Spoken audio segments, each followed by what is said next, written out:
Welcome back to a very special episode of the Otter Players Podcast, episode 45, where we have all come back from witnessing what is arguably the best game awards that has ever graced our screens. What a phenomenal show. What a phenomenal year it's been in gaming.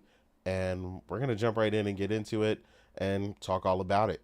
But without further ado, we'll go ahead and jump straight into our intros. Morgan, how are you and what have you been playing? I'm good. I'm good. Yeah, it's been a phenomenal year in gaming. Regardless of what people say, I've seen a lot of takes about 2024, how it's been slow, how it's been terrible.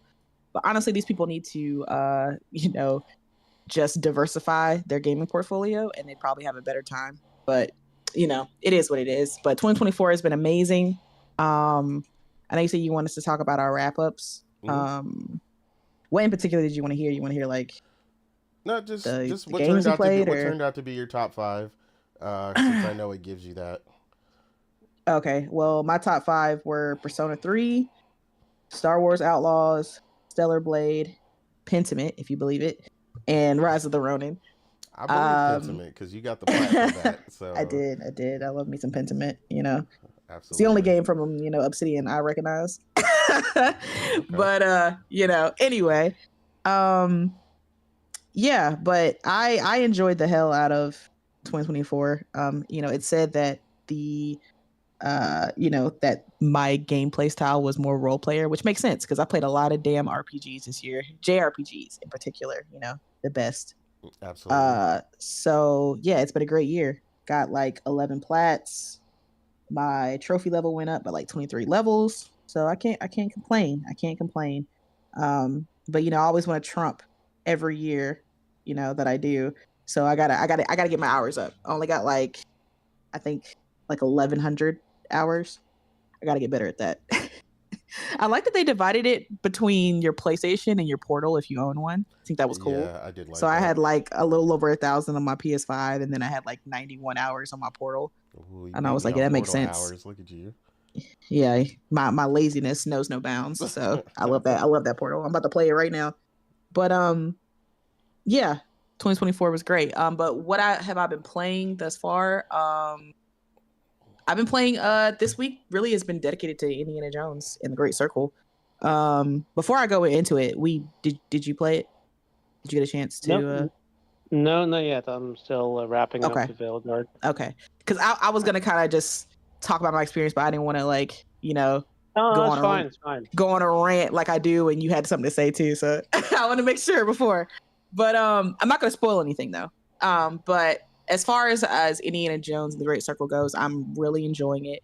Machine Games did their thing, Um, they did as far as Metacritic goes, they did a lot better than I thought. I mean, what I had though for the high end, I thought at the most it was going to be like an 83, but I think they're sitting now like an 87. So they even surpassed my expectations.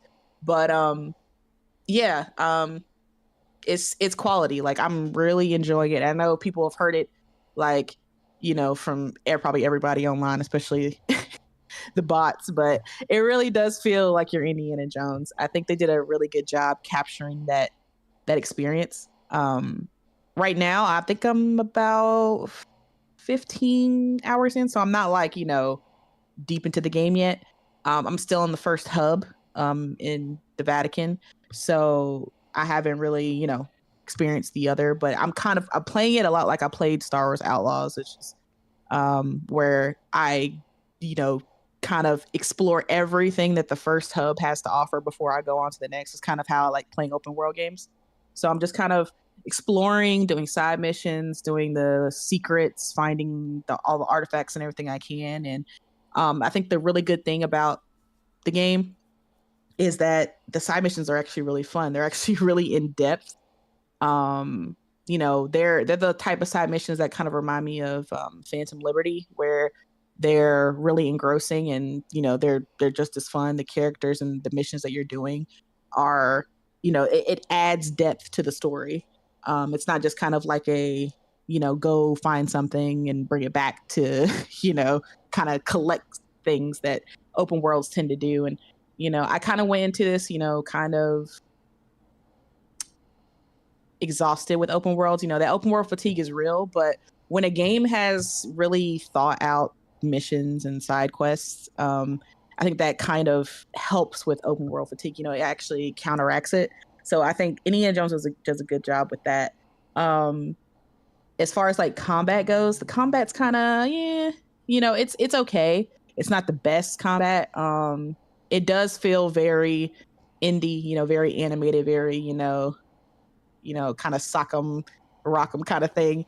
Where you're punching the enemies, and you hear the crazy sound effects, and then the whip has the great classic Indiana Jones whip crack and everything like that, and it's all very animated. The stealth though is just not, it's really hard to capture good stealth in first person, I think, because you're not able to kind of see your character and tell if they're completely hidden or not. So it's the first person aspect is a little, with stealth, is a little wonky. Like sometimes I think I'm hidden, and the enemies have like indicators, like a little circle that fills up if they see you, and if it fills up all the way, that's when they notice you and they come and get you.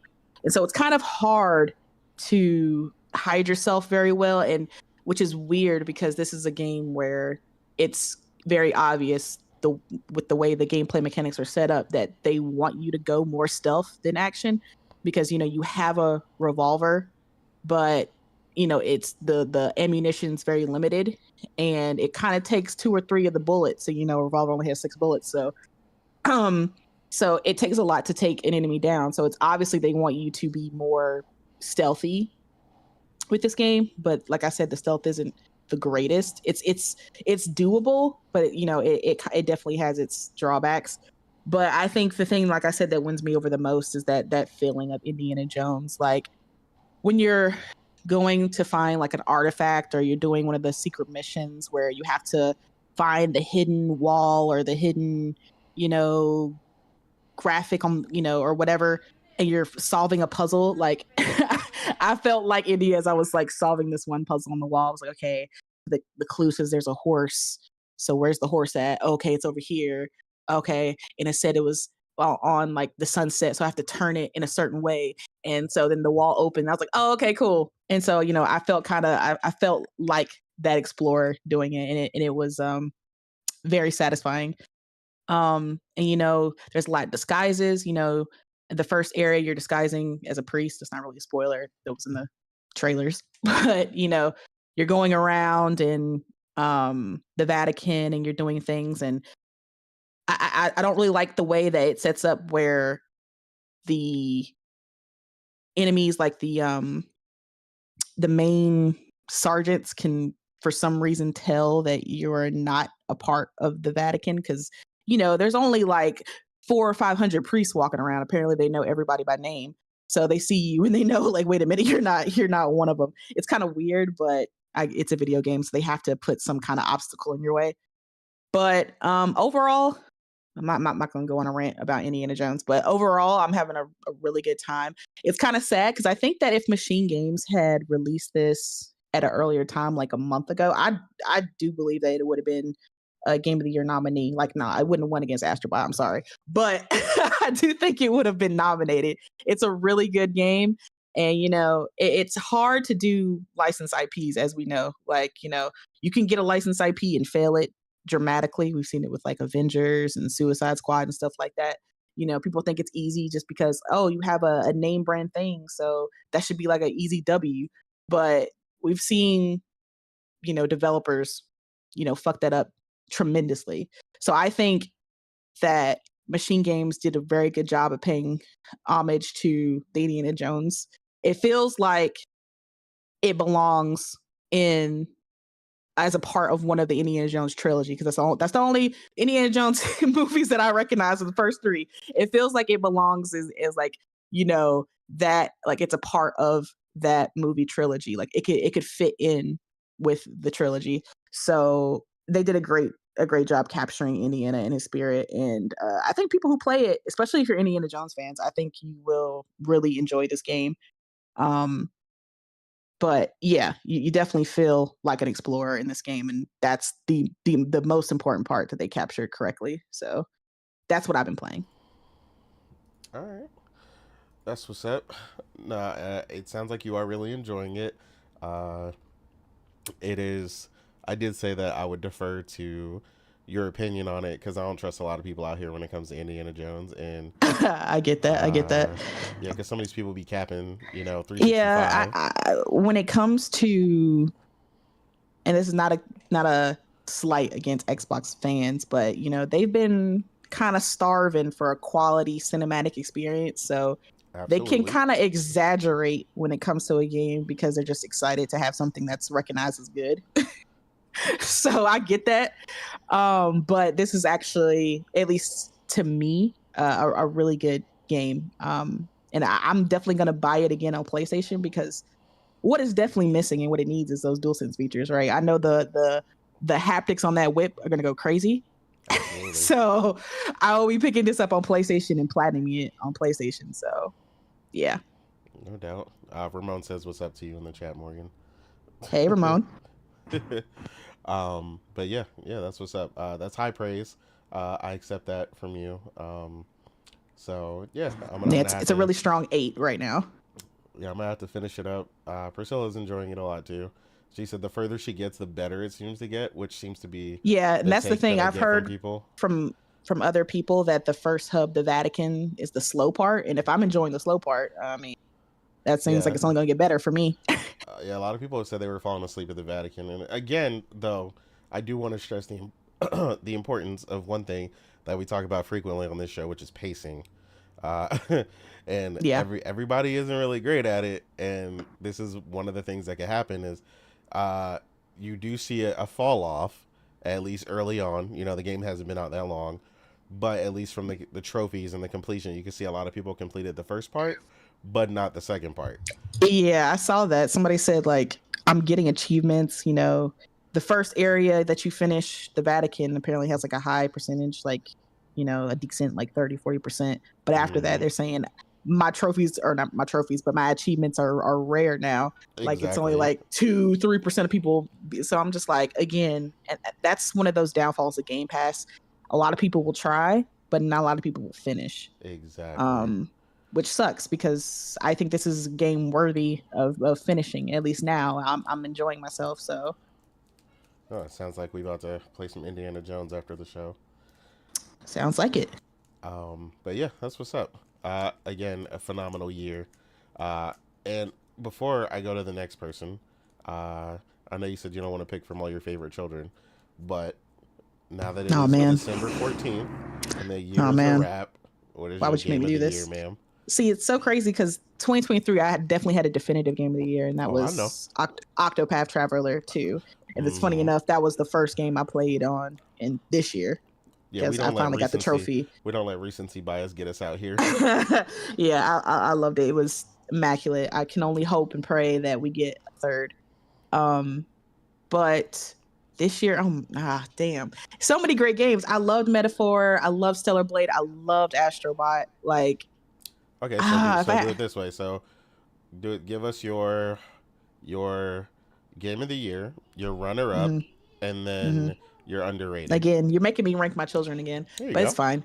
I mean, it's fine. Okay, okay. I'm gonna be honest. Okay, so my number one, it's got to be Astrobot. Like, Okay.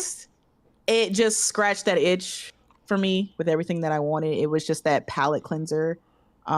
It was just it was because it was the game that I was smiling at the beginning and smiling at the end. Like it was nothing but smiles, laughter, just a game's game kind of game, and it Yeah, just I agree with did that. everything that it needed to do and more. Like it exceeded my expectations. I mean, we already knew it was going to be fun and a great time, but the use of, the way they used the dual sense, the way they executed the gameplay with the different type of mechanics that you could use in the game, and just the love of PlayStation and seeing that PlayStation history, and the respect that they showed all the PlayStation IPs throughout PlayStation's 30 years. Shout out to PlayStation for the 30 years. Um, it was just immaculately done, and they just absolutely deserve that game of the year that they got. So yeah, number one's got to be Astrobot. Number two is probably going to be Metaphor. Okay. Sega, Atlas did their thing with that. I still have to go back and finish it, but I think I'm like 70% done. But from what I played though, it was just the story, the execution, everything like that. Well done. Number 3, Stellar Blade, definitely. A first game out the gate, and they knock it out the park for me like that. And I think one of the things that I hate the most when it comes to Stellar Blade is the fact that people allow the way the character looks and the physics that go with her body to distract from the fact that is actually a good game. They're Agreed. like, Yeah, oh man, absolutely. it's just a little, it's just a titty simulator, blah blah blah blah.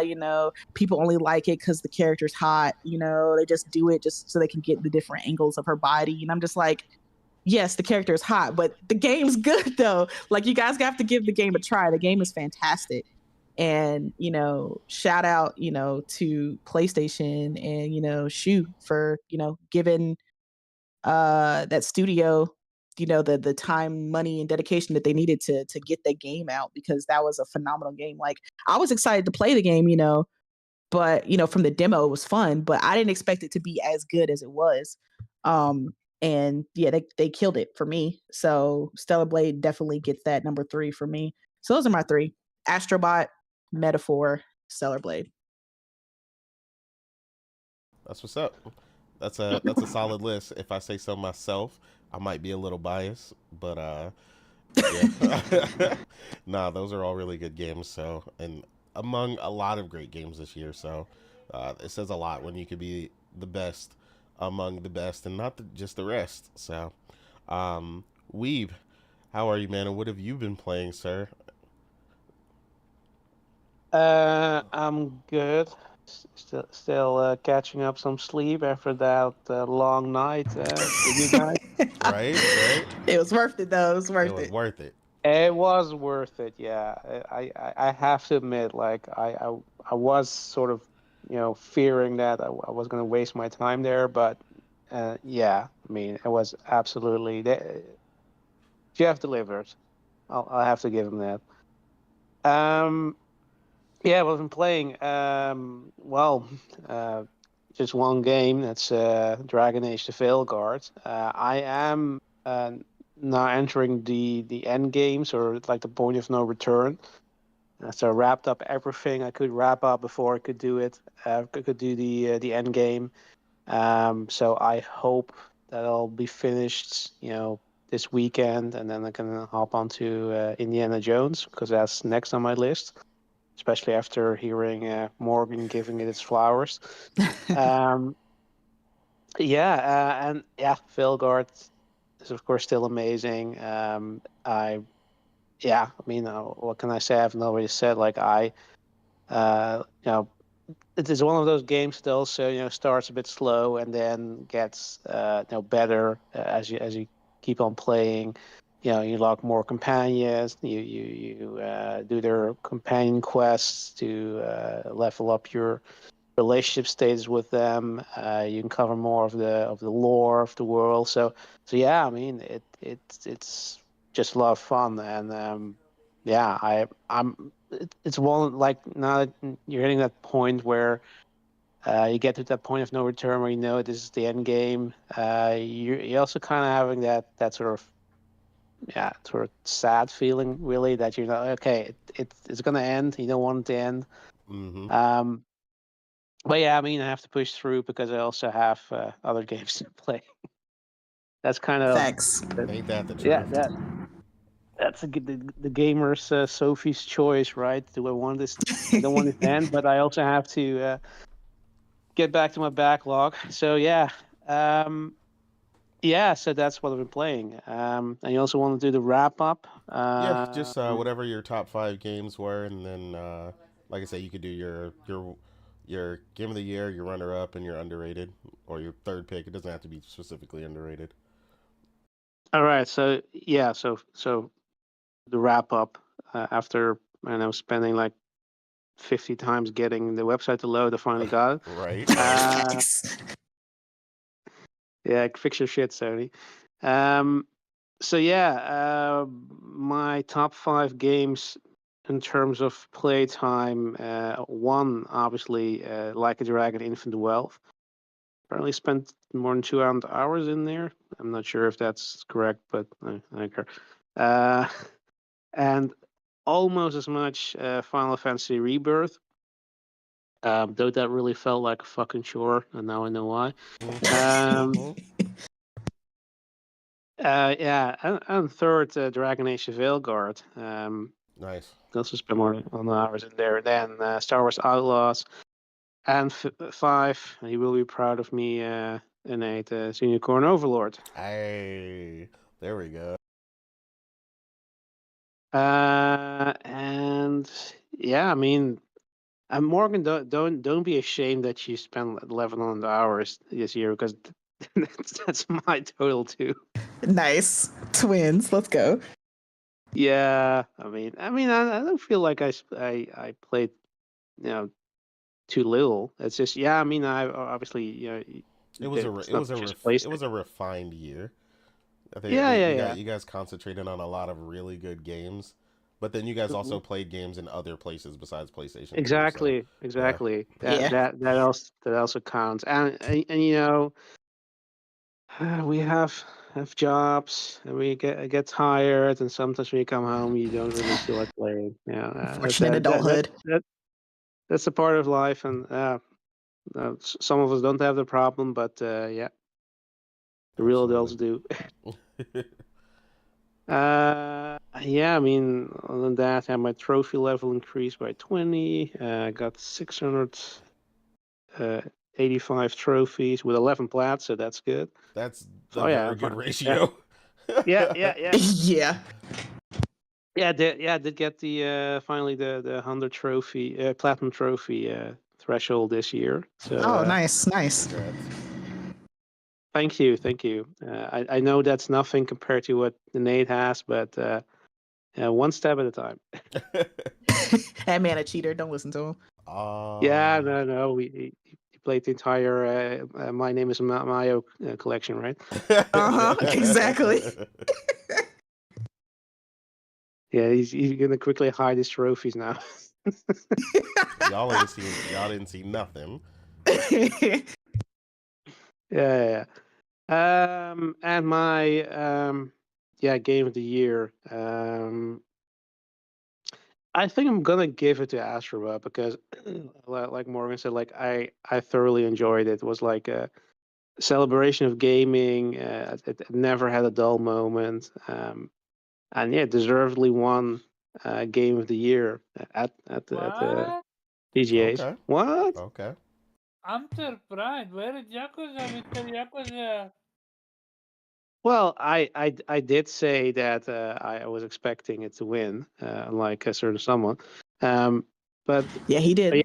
I mean, and it's a tough choice, but I'd say just because Astrobot is something different. I mean, Infinite Wealth was absolutely great. Like, and it is almost a toss up. But if you ask me what's number two, the runner up, definitely Infinite Wealth. That game is absolutely amazing and got snubbed like crazy in the award show. I mean, it should have been nominated for Game of the Year. Like the way they're gonna bend over backwards to bend the rules for DLC of Elden Ring being nominated instead of this amazing RPG.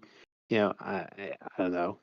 It is what it is. I know that they always get snubbed because RGG is one of the best developers out there, and every single game they deliver, and they can never do it right because I don't know, racism or Hmm. something. They Yep. are amazing, aren't they? Like, their output is insane. Yeah, and not just in terms of actual games, in terms of quality. I mean, there are very few studios who can keep up with that level, with that output, and that level of quality. I mean, yeah, name me one studio that can do both. You know, and yeah, and three, I'd say, um, yeah, might be a toss up between Zelda and Ys 10 or Ys X, because I enjoyed both the games. Like Zelda is more interesting from technical perspective, and the way they switch up the gameplay, where you're playing as a Zelda and you can use summoning mechanics to solve puzzles by copying things from the environment, and have enemies fight for you. Like I thoroughly enjoy. Like this is the Zelda I want. This is sort of the innovation that I want in Zelda. Like don't turn it into a Ubisoft game like they did with Breath of the Wild. Yeah. But just keep the formula, but switch it up by doing stuff like that. That instead of relying on certain items, you have to rely on your creativity to traverse terrain, or solve puzzles, or use enemies to solve them for you, right? That's the type of creativity that I like. And Ys is the goated action RPG series, and 10 delivered. It was such an amazing journey. You could, you had, like, they sort of went back there with, instead of having a party, you had only 2 characters this time around, but there was still so much versatility. You had the combination attacks you could do, and the fact that you spend so much time with your companion, and you grew so close together.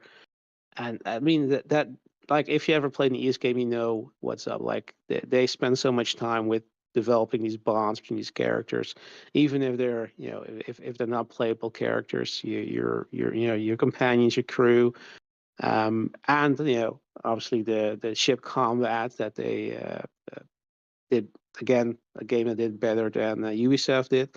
Um, and yeah, I mean, it was just a fun game. So yeah, and like Morgan said, like you said, Nate, like it is a crazy year for gaming. Like, last year was crazy. This year was crazy. Next year is gonna be crazy. Next year is Man. Yeah, crazier. Oh my god. yeah. I mean, I'm at the and plot I alone. know. Every year seems to be crazy. Is it Yeah, yeah. wrong to say so? Hmm. It is not wrong to say so, in the sense that it's, you have to make choices, as a gamer. Like, that Exactly. can be difficult, because you want to play everything, and there's just so many hours in the day, and you have to make a choice on what you spend your time. And that's has always been the case. But generally, there was always like that one game that was coming out in one month that stood above everything else. And now it's like you have so many great games where it's really like a coin toss. Like, okay, yeah, okay, which one I'm gonna play, because both of them are great. Um, Hmm. yeah, I mean, and that's something that, yeah, it's a first world problem, is a luxury choice. Like, um, but still, it's a choice you have to make. And but yeah, I'm not complaining, in the sense that it's fantastic that we're getting so many games. The only sort of downside there is, in general, is we hearing these stories of games failing more often than they used to. But it's not surprising. I mean, if there's if the the release schedule is so tight, if so many games are releasing at the same time, and you don't really have a choice. Like, if it's just 1 month, okay, fine, you can move your release date. But Yeah. like, if every month is packed, then there is no right release window. Then Yep. you just have Oh yeah, at to, that yeah, point in time, gamble, yeah, I right? do agree. Yeah. It What's the best solution then? Delay or just release and hope for the best? I mean, you just I, gotta I, maneuver where you Yeah. gotta get it where you fit yeah, in. yeah. Like sometimes. Yeah, I mean, every moment that you delay, that costs money too, right? Because you have to Hmm. be Exactly. paying people, and you're not getting any money. So, yeah, you have to at some point release it. It's a risk, yeah. And it's a shame if a really good game fails because of that. Hmm. Um, but yeah, I mean, it is what it is, and part of that is probably because of the post-COVID. Or during COVID, there was a boom, and some games got delayed, and other games got greenlit in that period because they were seeing a massive opportunity to earn more money and sell games, and then COVID ended and people start to go outside again, and Yeah. less money on gaming, and it sort of went back to the way it was, and that's part of why you now see a massive influx in games being released, and not enough people playing them because there is not enough time. Absolutely. Yeah, it's again, it's sort of glass half full. It is absolutely positive that we're getting so many great games, and we just gotta hope that for the games that we truly love and appreciate, that there's that there's a place for them, that they're finding their niche, that they can make the returns that they need to keep on making those games. Mm-hmm. So yeah. Agreed. Yeah, I was talking to Ramon before we started the chat, and he was talking about how crazy 2025 was looking, and he don't really know what he's gonna do, and he wants to be day one on a bunch of stuff, but then he's like, I don't know, and it's just the decisions. And I told him, I was like, for me, like 2025, obviously looks insane, but I already know how it is when it gets down to it. At least for me and Morgan in particular, within that month, we're usually pretty realistic about, what's going to take up what amount of time. Like, pretty much when Assassin's Creed launches, that's pretty much all we're going to play. Like, that's one of those day one, drop everything type of games for us. So, and it's gonna be hard because February in itself is packed. It's insane. It's freaking packed. Like but Monster Hunter, Assassin's Creed, Yakuza, like it's just insane. It's insane. Yeah, that's the easiest choice that I'll ever make, because what I'm gonna play. Yo, I know you're Yakuza all day, and I'm gonna do that too. That's what I want too. So it's just like I'm gonna have to be balancing at least 2 games in February. It's gonna be insane.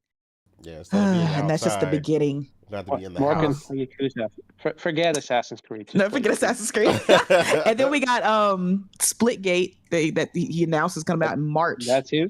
Yep. Yeah. So it's just pray for us, y'all. Pray for us. Yeah, it's a lot coming out, man. There's no shortage.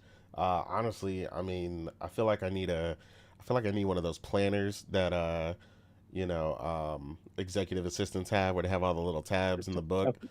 Yeah, I had to get a calendar for like the last 6 months of this year just so I could remember everything. So I was like, oh man, I don't want to forget. And there's so many games that have been announced, like this year, that still have like a TBD. So it's like, I have to fit them in whenever they decide to give a release date. So I'm just like, I don't know. I'm just gonna have to find the time, I guess. I don't know. I mean, we're gonna be realistic about it, because we already had to put some games off till the end of this year because we just didn't have the time. Like Banisher's New Eden, and even though we finally got it, we still don't have time to play it. Yeah. So, and that's just what it is. And like Weeb said, some of those nights, I definitely know some of them nights where you came home from work and you were just like, I'm gonna lay on this couch, and that's what I did last night. I was like, I'm just gonna take a quick little nap. I got home from work. I woke up at like 3 a.m. I said, oh man. I fell asleep. It was just meant to be a quick little cat nap, but then I was gonna get up and play Indiana Jones real quick for a couple hours and go back to sleep. But I just passed out. Sometimes I just boot up a game. Okay, I'm now gonna spend some time, getting through the story, and then like 5 minutes in, like my face is tired, right? Can't even open my eyes, man. Yeah. You know what I'm referencing, and you can't you can't do anything about it. I mean, there's hard work, and you want to relax, but sleep overtakes you. Exactly. Yep. And then your backlog is still not decreasing. Still staring at you. Yep. Yeah. Oh, my backlog hates me. Yeah, I mean, they're still mentioning stuff in the chat that I'm like, I don't even know where I'm gonna fit any of this Oh, in. Kingdom Come 2. I Yeah. forgot about. Oh man, Kingdom Come and that's 2. also There's a coming out in Dynasty February. Warriors. People are flipping Dang. out about the new Dynasty Warriors playing the demo. Like, it's Oh yeah, just Dynasty Warriors look good. Wait, that comes out in when does that come out? Next December year is or gonna next be year? it's coming out phenomenal. next year, but yeah. Okay. And I have yet to mention a single indie game or a Yeah. Metroidvania It's or just anything. it's just I'm adding still Oh yeah, waiting drama. never for mind. What you call it? Stage fright from Joseph Fares. That's no, that that's that that's no, that's that's split Stage Fright. fiction. That's Split. Yeah, Split. Yeah, that's Split Friction or Oh, whatever. my Friction. God. Yeah. Is it Fiction. Yeah, fiction? it's fiction. Fiction. Yeah. That's Yeah. literally 3 months from now. Or Yep. something like that. Yeah, I already know we're day one on that. So I'm waiting for like the replaced date, We have because Oh, that keeps yeah. getting delayed. Me and you. replaced. We Ah, gotta hmm play it.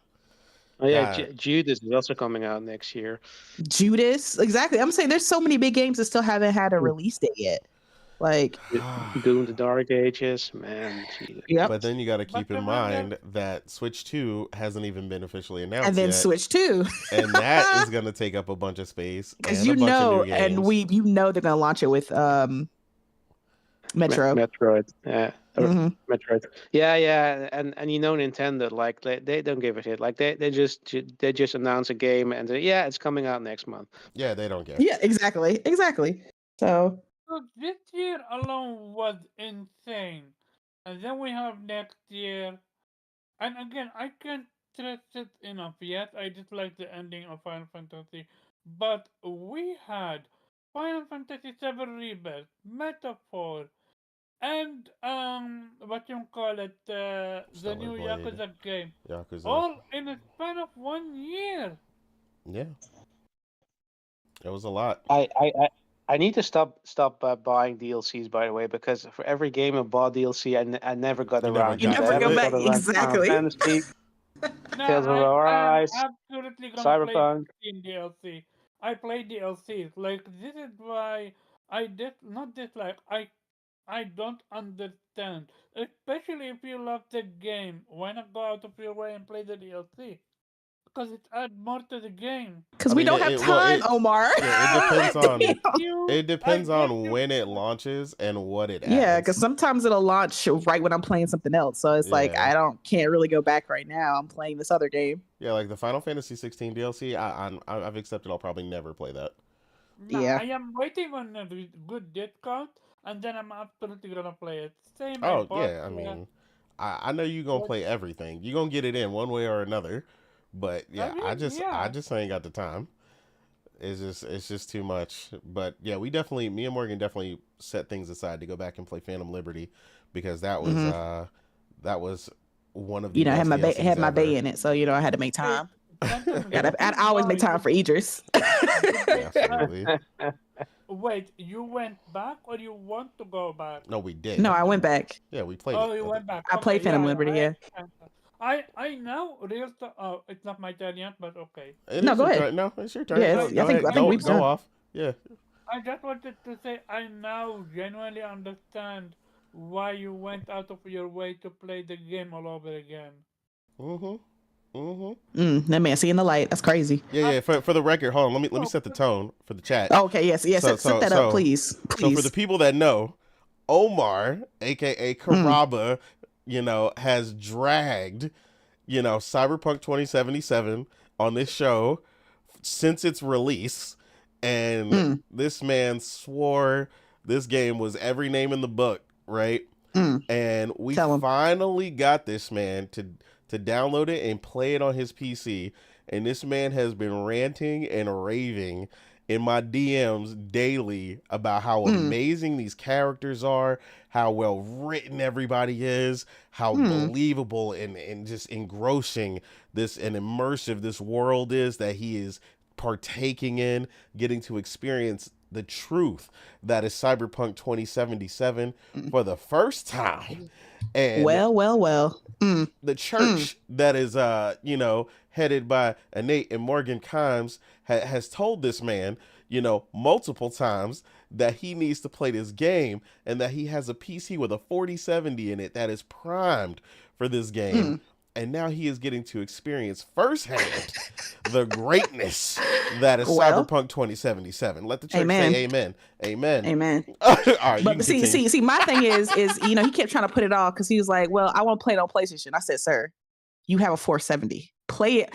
It's like CD Projekt Red is a PC developer. Play it on your PC. Well, I made the DualSense. Listen, play it. I am a PlayStation fan all day, right? I will play everything on PlayStation before anything else. But I urge this man to play it on his PC. Just do it. It's meant for the PC. It'll make it, you know, your PC will shine. This is the game that is meant to be played on that, you know, that system. Play it on your PC. And so I'm glad that you're enjoying yourself, Omar. I'm glad that you're getting to know the greatness that is Cyberpunk 2077. So, you know, and I can't wait for you to play Phantom Liberty because that's even better. So, you know, crank it up a notch. crank it up. Phantom Liberty, but I stopped. I didn't see anything. I just realized the quest that she was giving me, that was part of Phantom Liberty.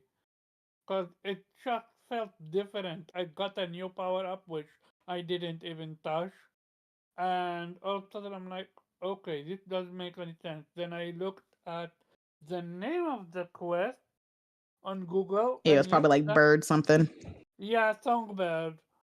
Yeah. Which it's not the only songbird that there is. There is other songbird in the game, but this one is Phantom Liberty.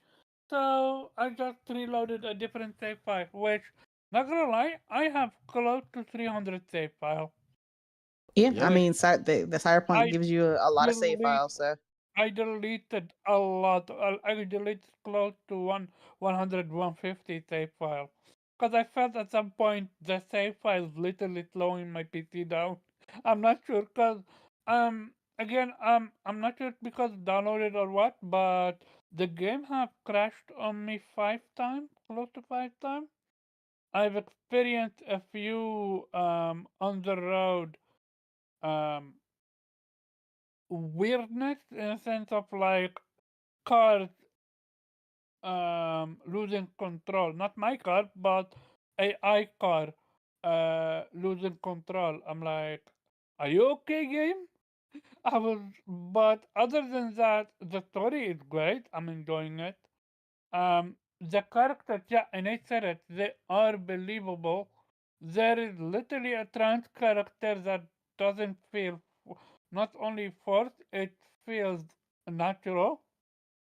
Um, the one woman that I was like, okay, so from everything that you've told, I've seen from her, I was like, okay, I am about to date her. That makes no sense.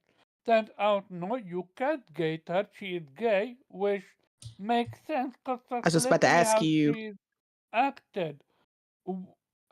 So who do you pick though, Judy or Pan Am? you can only go with Well, Panam I because know you can So only she's pick saying, one, but I'm but saying, who do yeah. you prefer? If you could be with either character, who would you prefer, Judy or Pan Am? I I have yet to see Rudy's scene, but Panam's scene is amazing as a tank. Like that was great. I don't mean the sex scene, man. No, but I'm not Well, talking no. about. Well, he I'm not means. talking about. Well, no. He I'm means not talking about. he hasn't seen the infamous scene I'm not with that you talking just. share with Judy, where she really opens up. Yeah, I'm Oh not yeah, she talking opens about up all just right, the but that's sex. not what I I'm not was. talking about. I'm not talking about just the sex. I'm talking about how she opens up from what she was to how she is after she started to Uh trust huh. you and Uh how huh. you. Uh huh.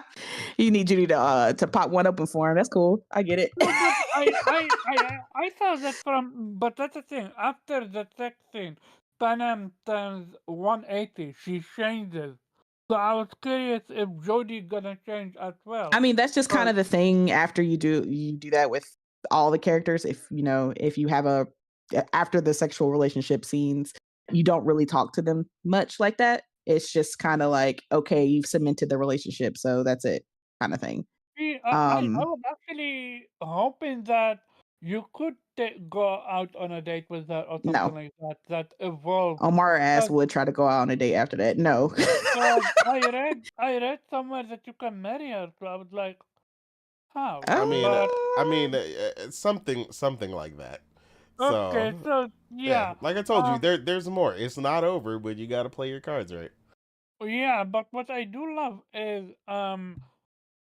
yeah, the voice acting is fantastic. The character development is fantastic. I spared Nakamura. I want to see what the fuss is about with him. He's a Yeah, cool dude. Heck, there's a lot. even that, Everybody's amazing. All heck, right. So, even River is great, which I enjoyed his side quest a lot. Yep, that's one of Morgan's favorite yeah. side quests. Yeah. A lovely My little homage to Blade Runner. Yep. my favorite side quest is the one where, in my opinion, literally blows the entire game open, which is when you find out there are literally people that capable of mind controlling you and even erasing your memories. Like that's crazy. Yeah, there's a lot. There's a lot to explore in Cyberpunk, And the but messed up it is what it part is. is there is no good ending about it.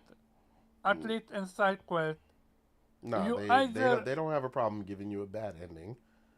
you don't you have no choice. You either allowed for the elected person to become brainwashed without telling them about it, or you tell them about it and he go insane and you lose contact with his wife. Like it's a little bit of damn if you do, Oh, damn if you don't. Omar clearly didn't finish The Witcher 3. What? He didn't. You clearly didn't finish The Witcher 3, or this wouldn't I'm surprise you. actually after 4. I'm actually gonna go back and play 3 because I played Oh a little bit man. of it.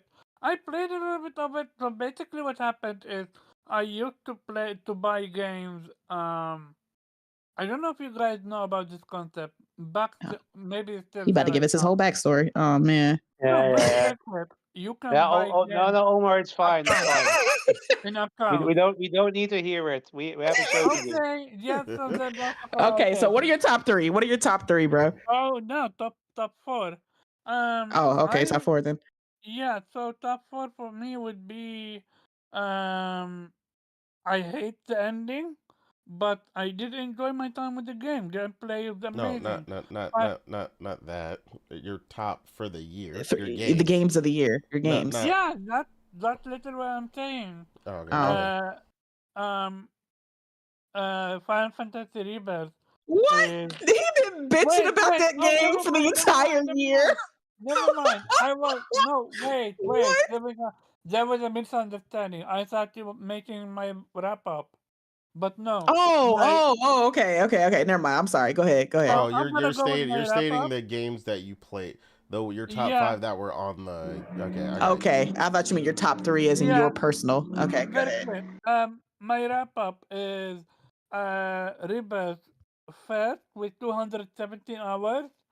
Um, and then we have Mass Effect third with 114 hours. We have second place Dave the Diver with 152 hours. And then fourth place is our beloved Vampire Survivor with 112 hours. Mm-hmm. Um, as for my and fifth game with just 100 hours is Celebrate. This man said just With 100 hours. I mean, yeah, cause I would have had more if I went for the plot. Cause Yeah. you need to beat the game twice and stuff like that. But for my top 3 or 4, like I am close to everyone. I think first is Astrobot. Like you can't deny that, undeniable.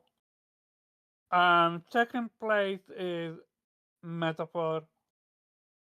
Like I've I have talked about Metaphor immensely, and then third is Celebrate. These are the big games that I have played so far. I played a little bit of indies. Oh no, I would remove Terrorblade and put Prince of Persia third place. I would put Terrorblade fourth place and then Cyberpunk, even though I haven't finished it, I can add it to fifth place. Like, amazing games so far I played. If I go back so here's the thing, playing on PC, I play games and I move on, and it's not that they are forgettable. It's that I play like literally on PlayStation. I don't know what I played, 138 games or something like that. So when you play that many games, you just forget. Yeah, I played 37 games. I put close to 2,000 hours, and I got 14 trophy, 14 platinums, which not gonna lie, I don't care that much about platinum. 106 gold and 305 silver. It was an amazing year for gaming, and yeah, I had to give Prince of Persia a place because the game wasn't that long. This is why it's not on my wrap up. But I'm pretty sure if I beat Unicorn Overlord, that would have been on my wrap up as well.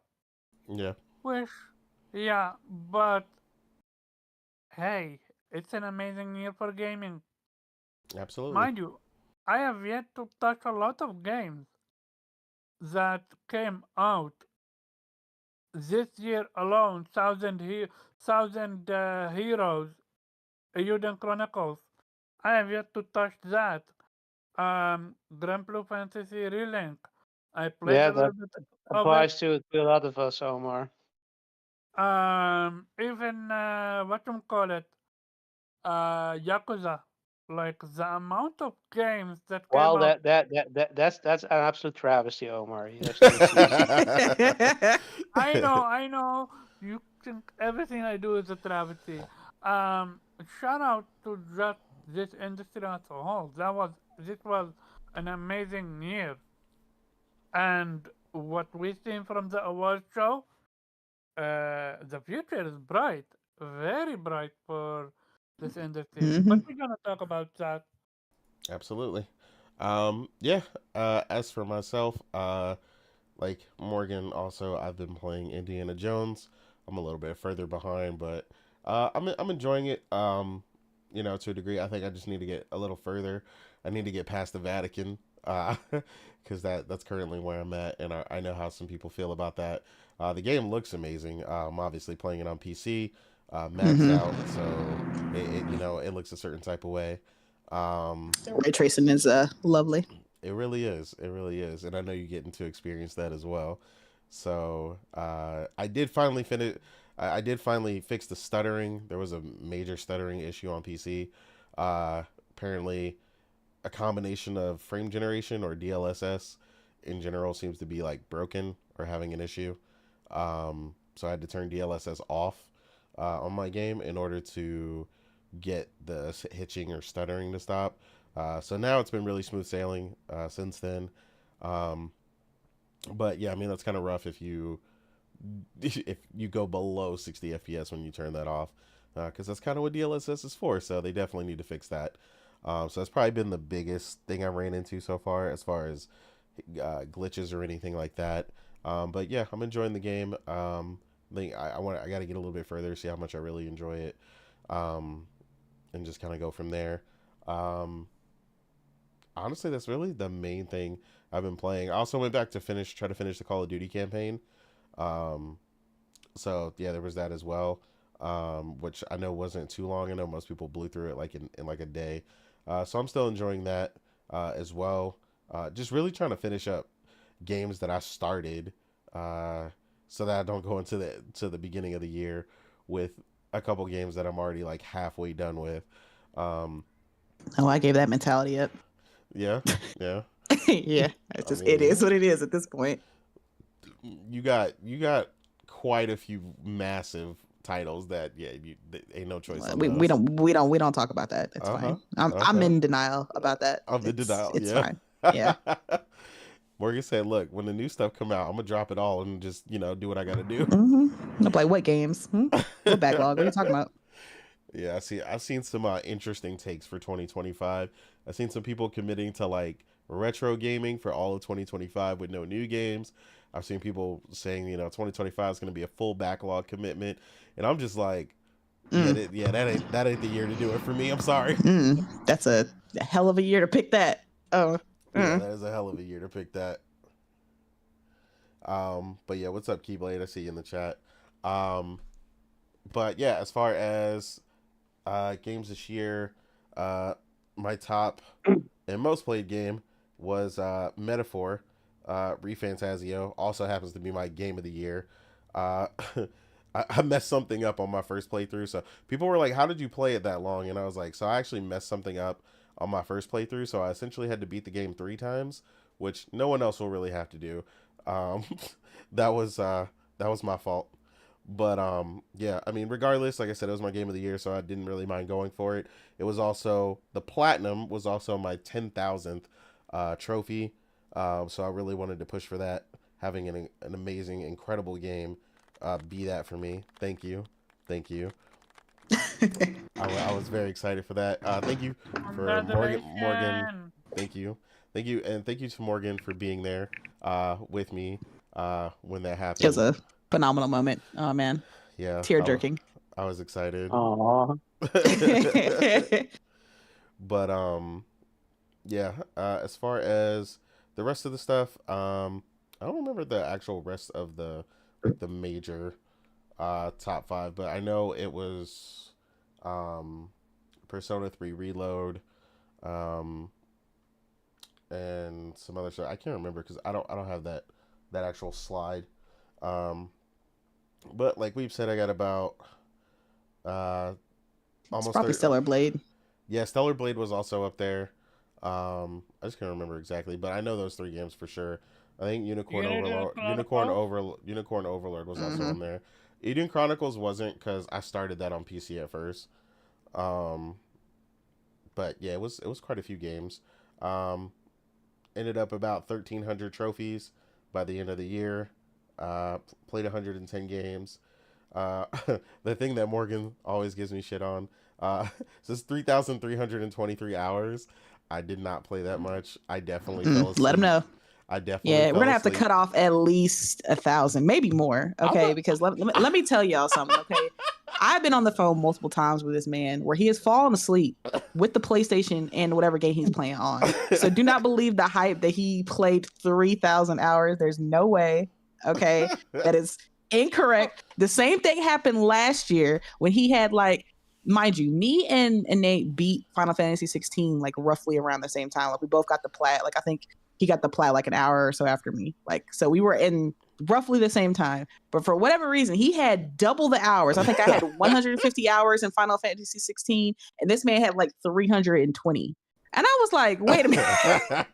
wait a minute. No, ain't no way. Because he falls asleep with the PlayStation on all the time. Okay. So you cannot believe the hype. Those are inflated numbers. Okay. People trying to give him daps on Twitter, like, oh man, he really out here gaming. No, this man out here sleeping. Okay. I was sleeping. I ain't gonna hold you, but to be fair, I did have to explain some of the numbers because I was telling people, I was like, the one thing people forget is that I'm lucky enough that I work from my gaming room, so a lot of times while people are at work, I get the game.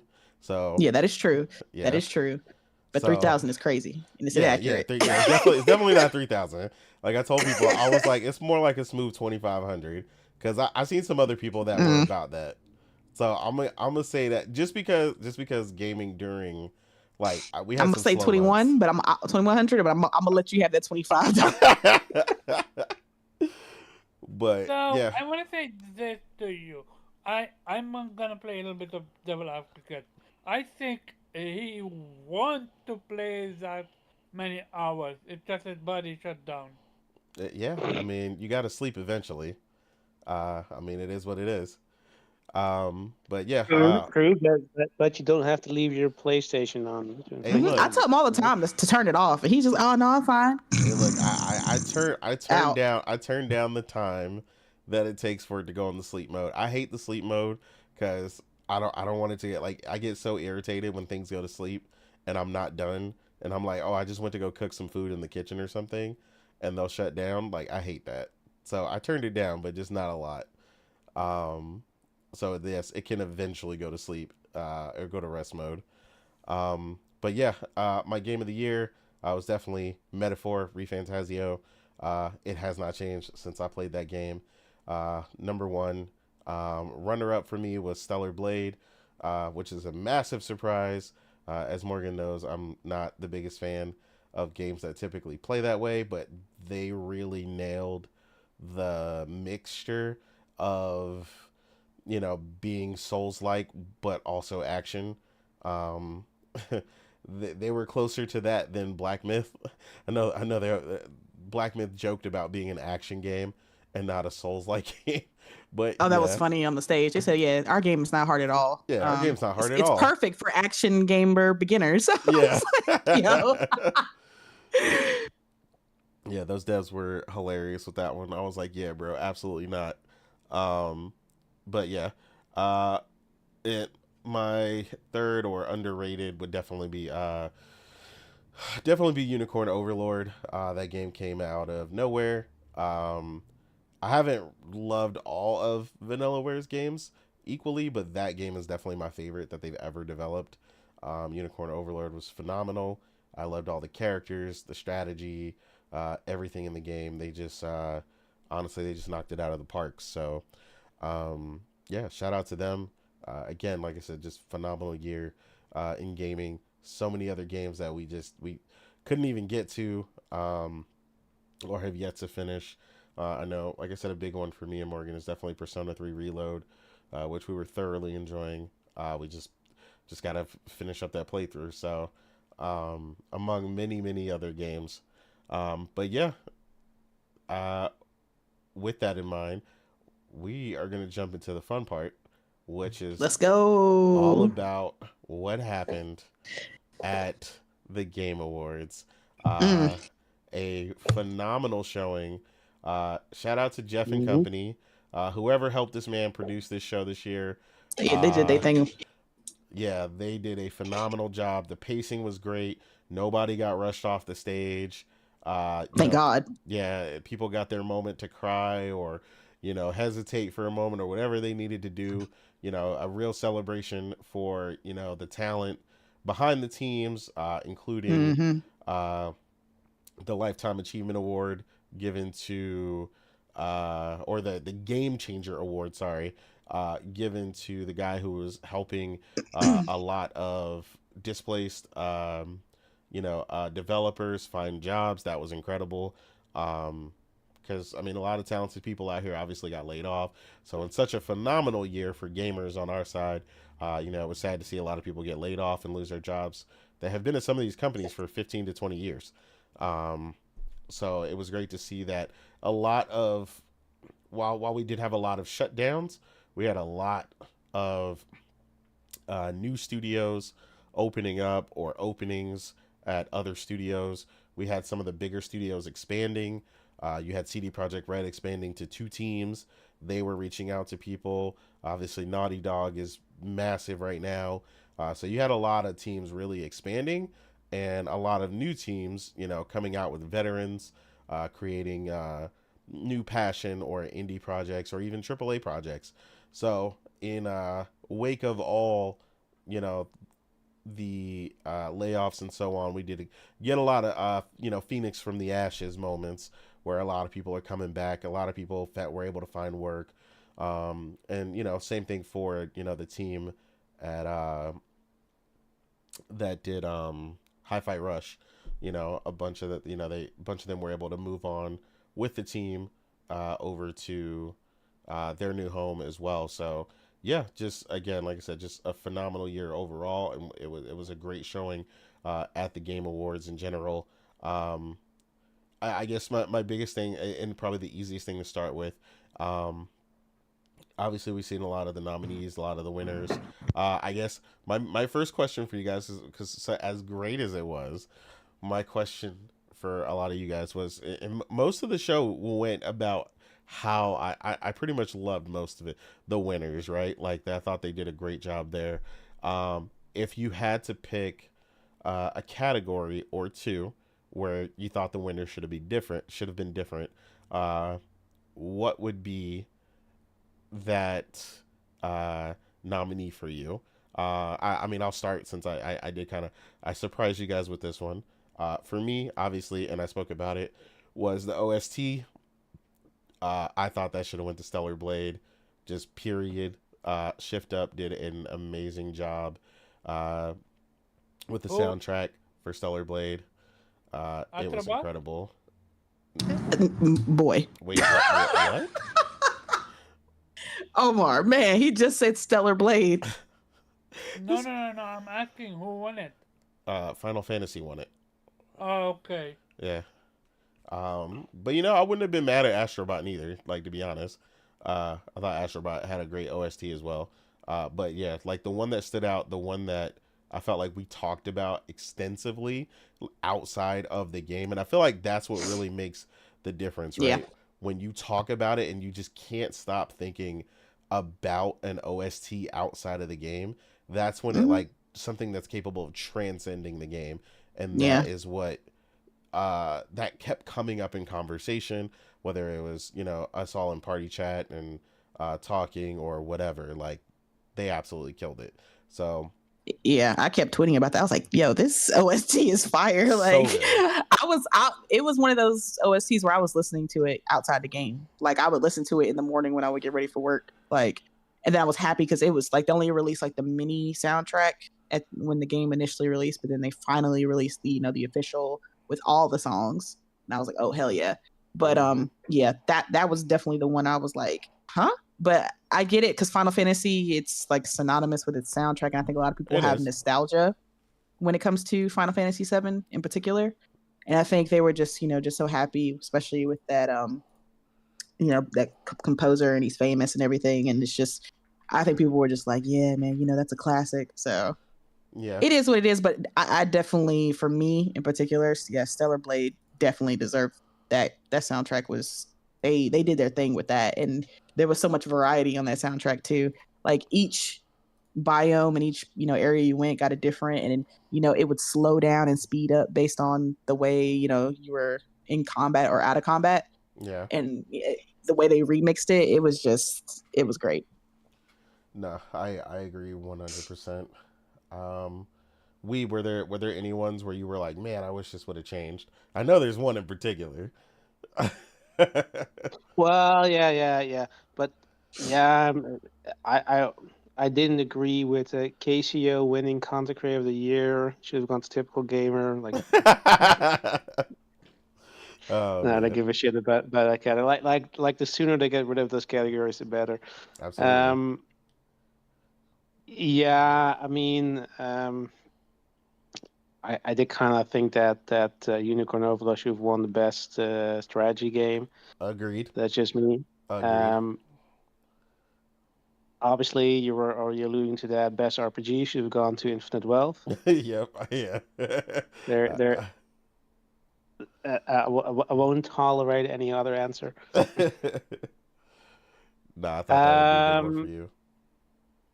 Well, it's the one thing that it's not necessarily the winner. Well, yeah, the winner, but more the nominees. That's the performance category. Like like in the end, like I don't particularly care, who won here, except for the nomination for Final Fantasy Rebirth, because the problem I have with that is that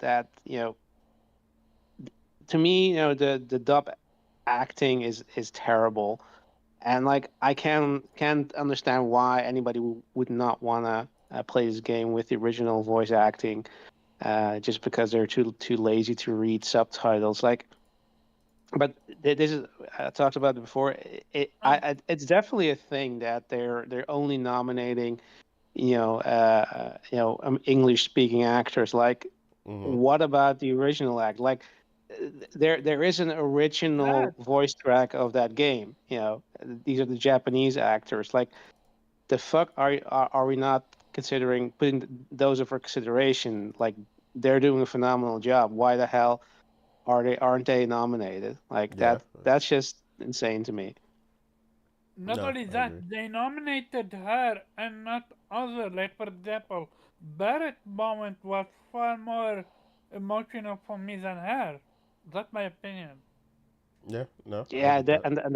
the clip they showed was absolutely hurt or worse. Like, dude, you could have picked anything else because that sounds so much like a typical, anime dubbed anime voice acting moment. Like, oh, come on, you can do better.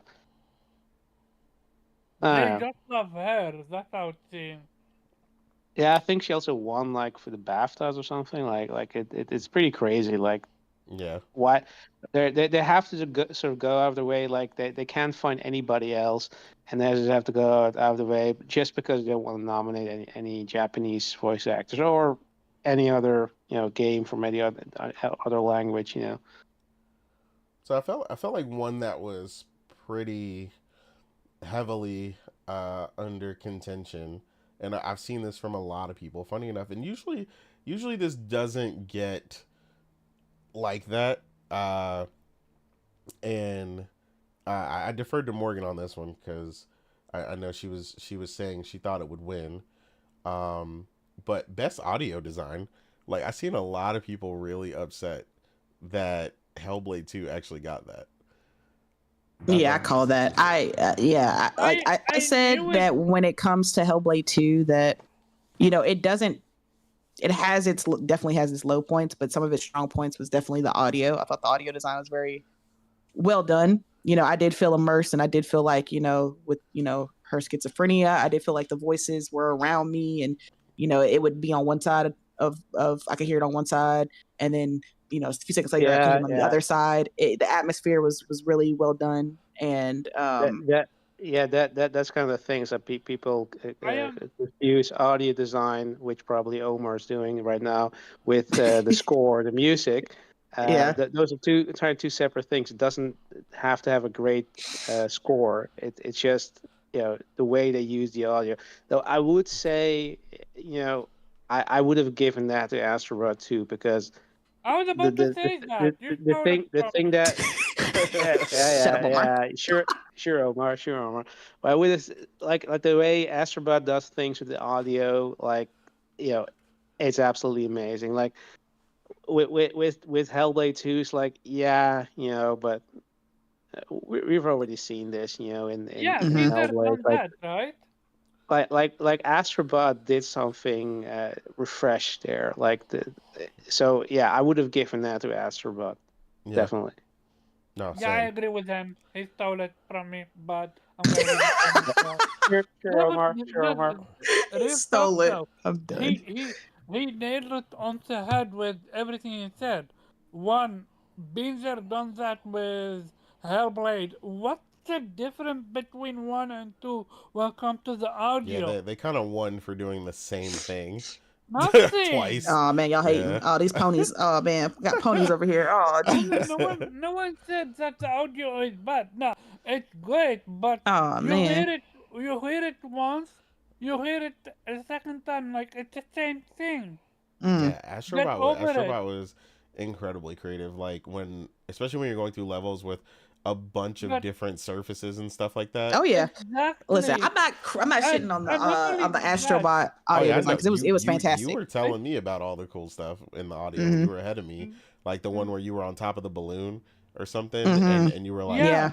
the not sound melded with the way it feels in the controller when you walk on the Yep. balloon. Like they did I, incredible. yeah, like that's what it is. It's a combination of both.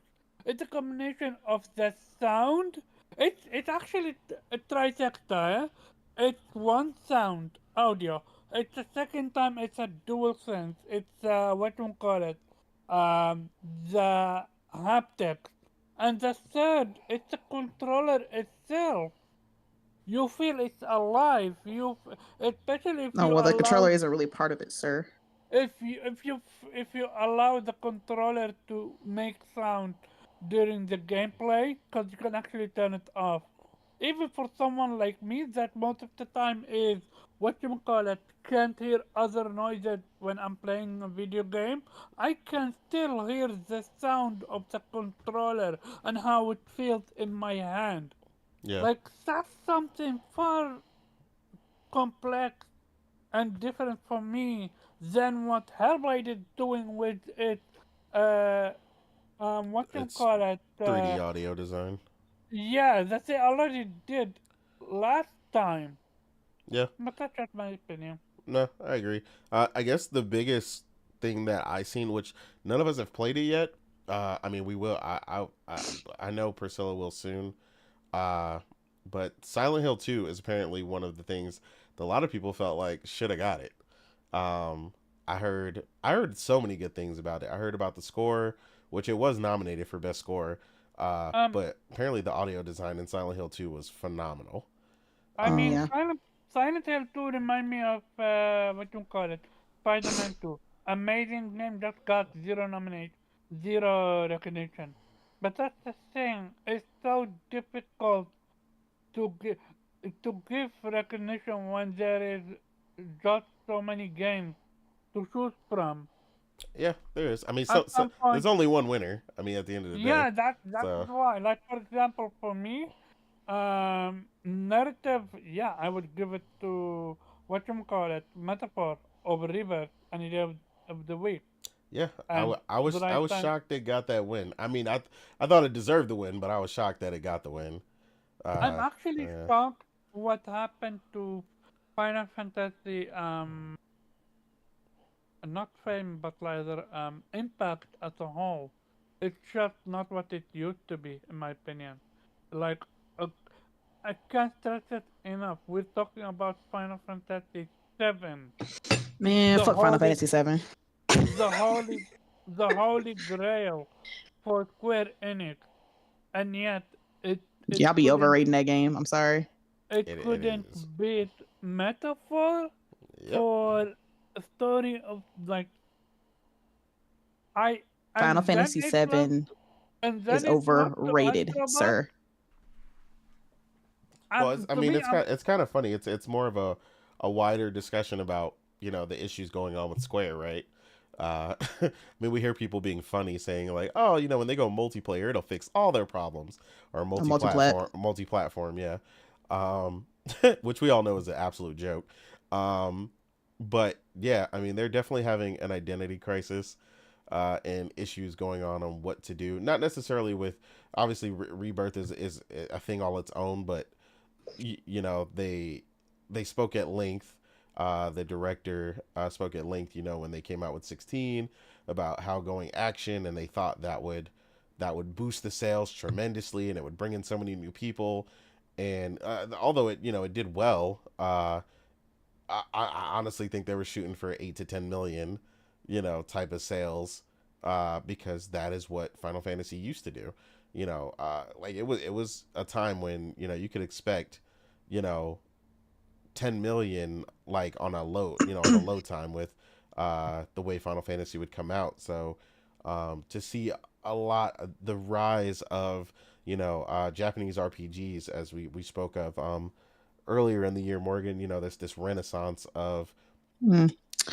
This JRPGs. is what happens. This is what happens when you turn your back on turn based. You're right. You're right. This is not what just happens. not You're You right. just pay the turn price. not just turn based, just their identity in general. Yeah, they left a lot on the table. I'm interested to see where they go with the next Final Fantasy.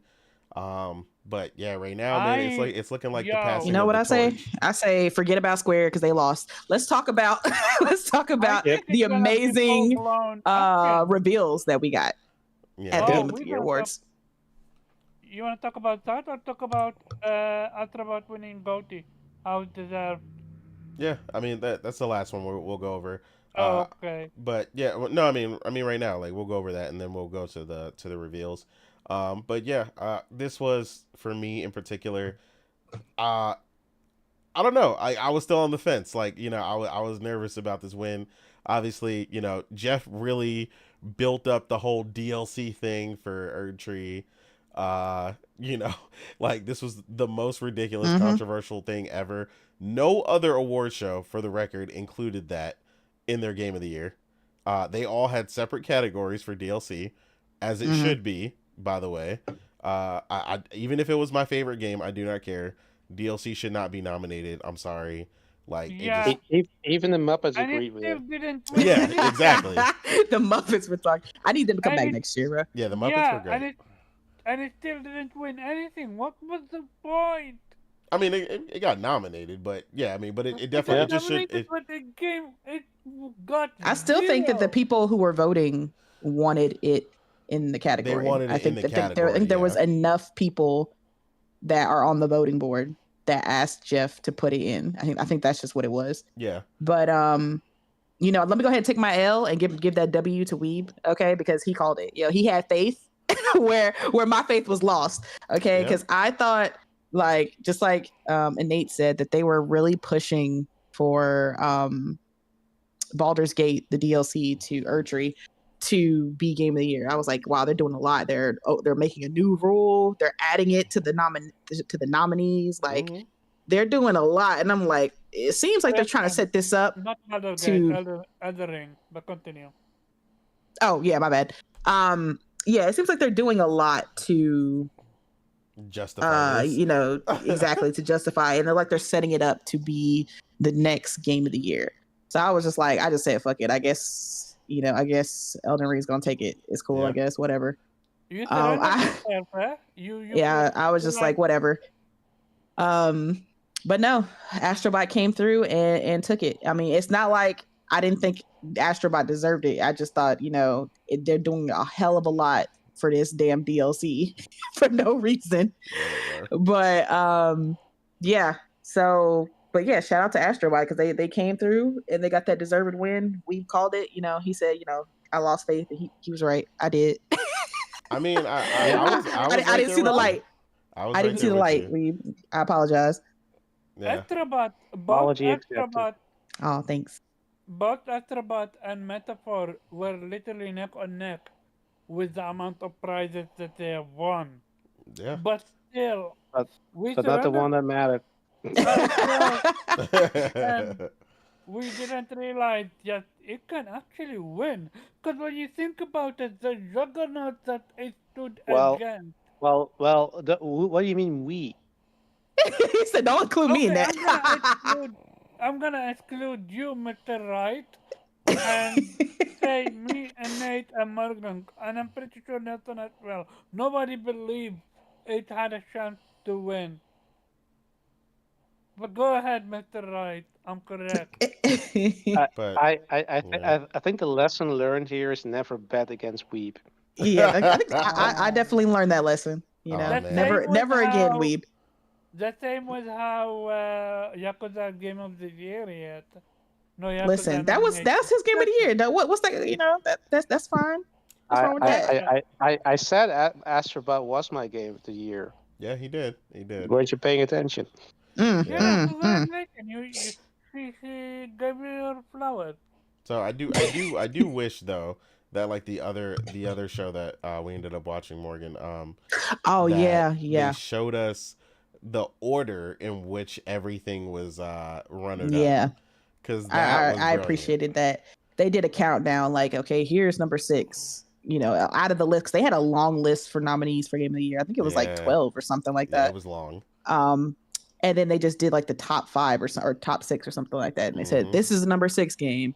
This is the number 5 game, and they went to number 1. So it made sense. It showed, what was the runner up and what was the next one. And I wish Jeff would do that, because that would be nice to be like, oh man, okay, the second one was Metaphor, and the third was, like I would just like to see where the votings, where they ended up. Exactly. That would be nice. It's like, yeah, I mean, you top 6 anyway, even if you was number 6. I'm just curious how the voting went. Yeah. Like, how close were we? Because they even stated at the Joystick Award, it was like a couple hundred votes. Like they were saying that it was really close. Yep. So that would be an addition that I would really like to see. And I think Agreed. I think an addition like that would open it up for the game of the year category to have a lot more nominees than just 6, because that way you could just, you could have like 10 nominees and then just tell everybody what the top 5 were, Agreed. I think that it shouldn't be whittled down to just 5 or 6 nominees. There's just so many great games that I think that's kind of a low number to kind of say, here are the 5 for game of the year. I'm like, nah, there's so many great games that came out that you should have at least 10, you know, No, I and agree. then do a top 5. Like here's the one that had the 5th most votes, the 4th most votes, Yeah. But what the hell do I know? It is what it is. But onto your favorite part, ma'am. So these amazing, incredible, Let's go. shocking reveals. Mm, And we're gonna start with the first one because we got a it funny was a big one. story about the first one. So the first one that is on the list that I have on the screen here was a funny story because Omar is a really big fan.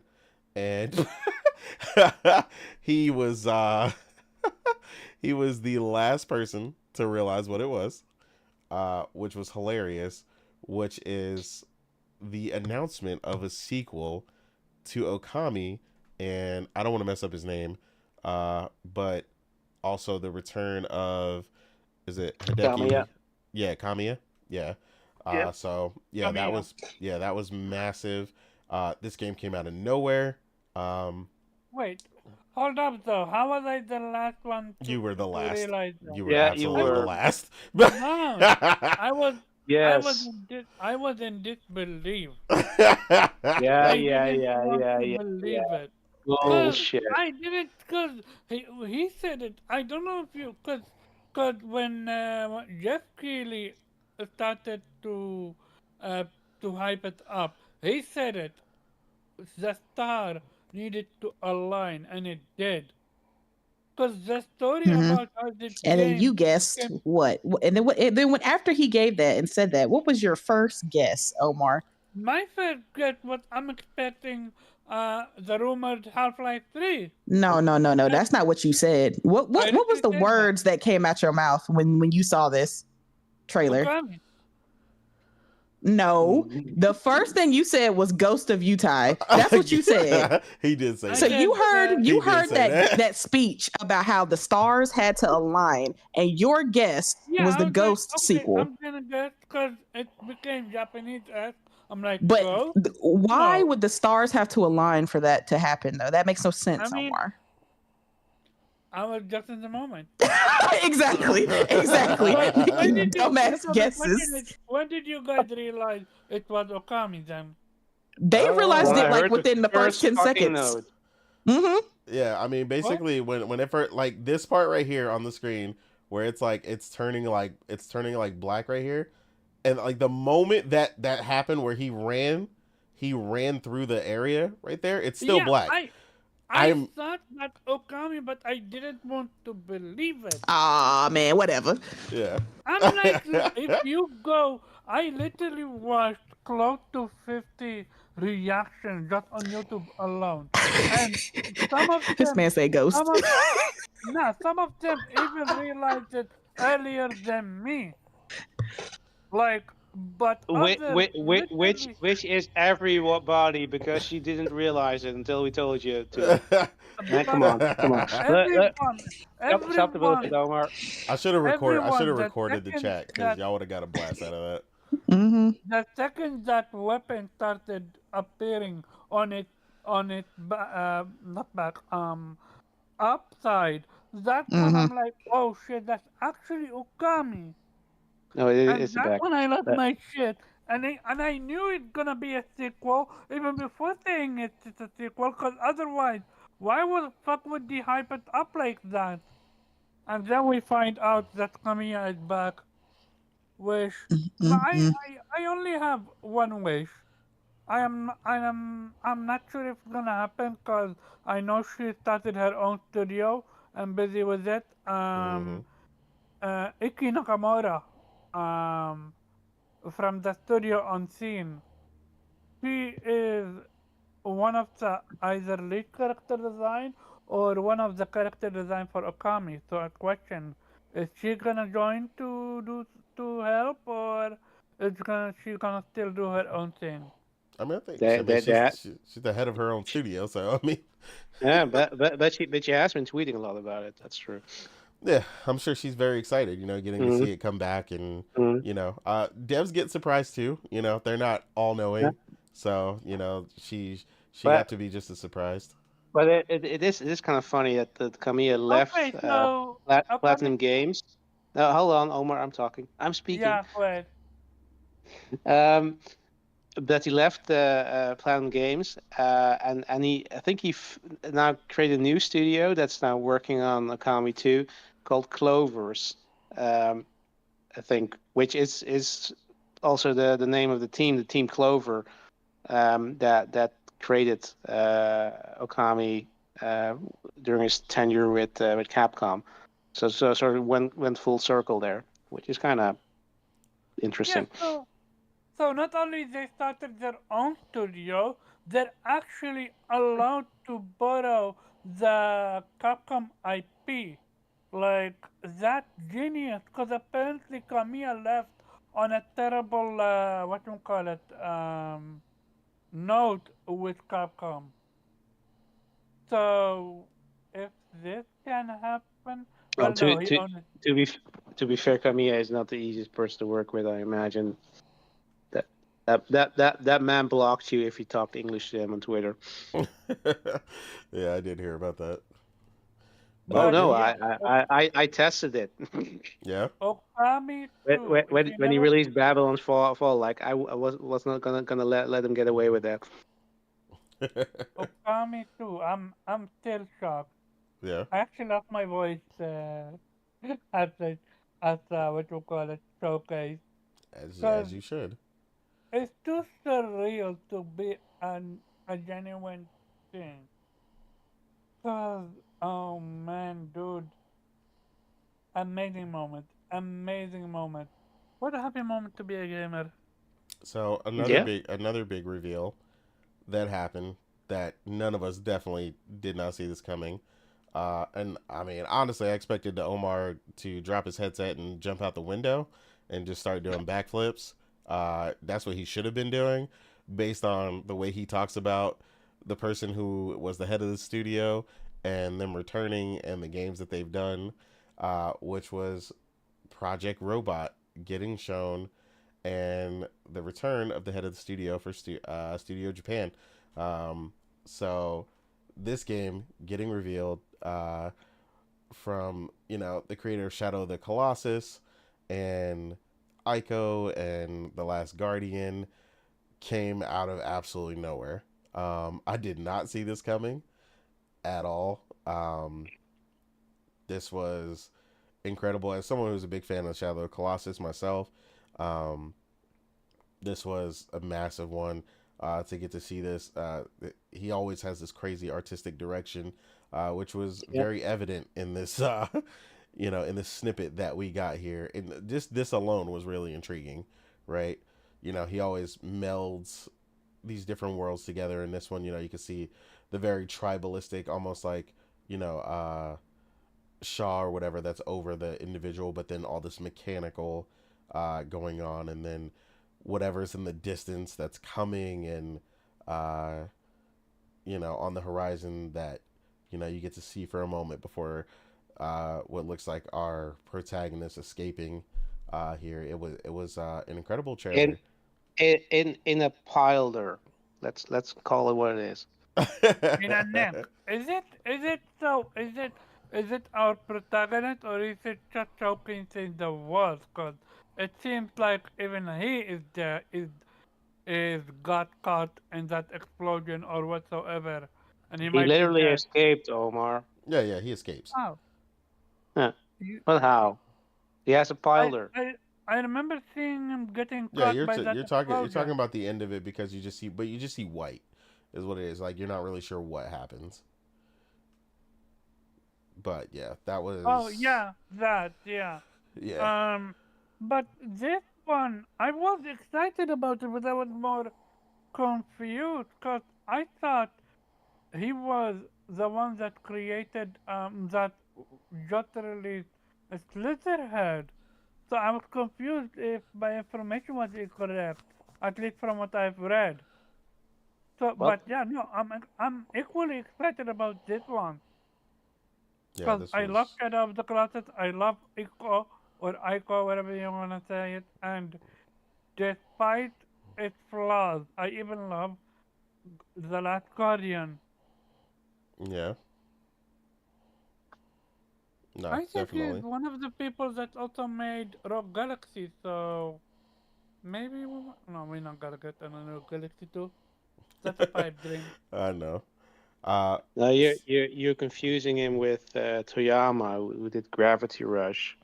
Well, yeah. never mind. That's a separate We one. talk about the way that yeah, I made the Last Guardian and those other games. Yeah.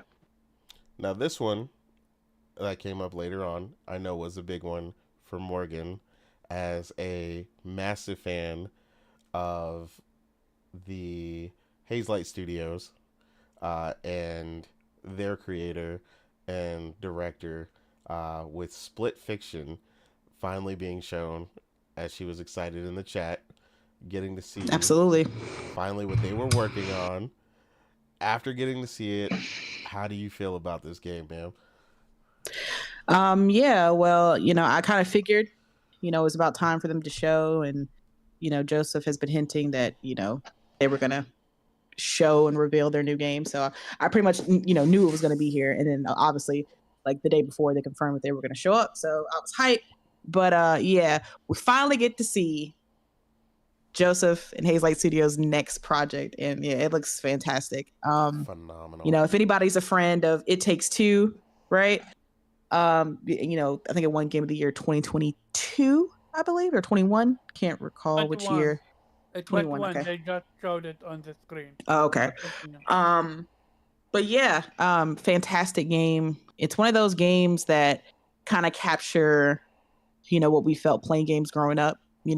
That fun family co-op experience. And it seems like a lot of, the industry has kind of lost that little magic touch of games, that kind of just bring you together. Mm-hmm. And he and the studio do such an amazing job with their, like, this is how a co-op experience is supposed to be, right? There's no, no hidden, you got to do this or buy this or get to this point in the game to play with somebody else. And, they even go the extra mile is, you only have to buy one copy so that two people can play. I love that they do that. They don't have to do that, but that's such an amazing thing that they do. They did it for It Takes Two, and they're now continuing it with this game. I love the idea of, it's like two writers, and one's a fantasy writer, another's a sci-fi writer, and you're going to go, in between their two worlds, right, that they create. And you got to work between them to try to, get back to the real world. And that sounds like such an awesome concept. And, the little tidbits that they've shown us, right, with some of the gameplay mechanics and some of the levels that we'll be playing, it looks great. It looks fun. It looks just as unique and crazy as It Takes Two did. And I can't wait to see what weird gameplay mechanics we'll have in this one. Um, you know, It Takes Two had me smiling just the same way Astro Boy had me smiling, just that, quintessential game kind of thing. And Yeah. he's really good at capturing that feeling when it comes to his games. And so Agreed. I cannot wait. And the fact that it's coming out in March, like even better. that's just the cherry on top of the ice cream right there. It's fantastic. I mean, I figured because his games don't typically take too long to develop. It's usually like a 3-4 year cycle because they're kind of smaller, but that doesn't mean that they're any less. Like it's such a fulfilling type of game.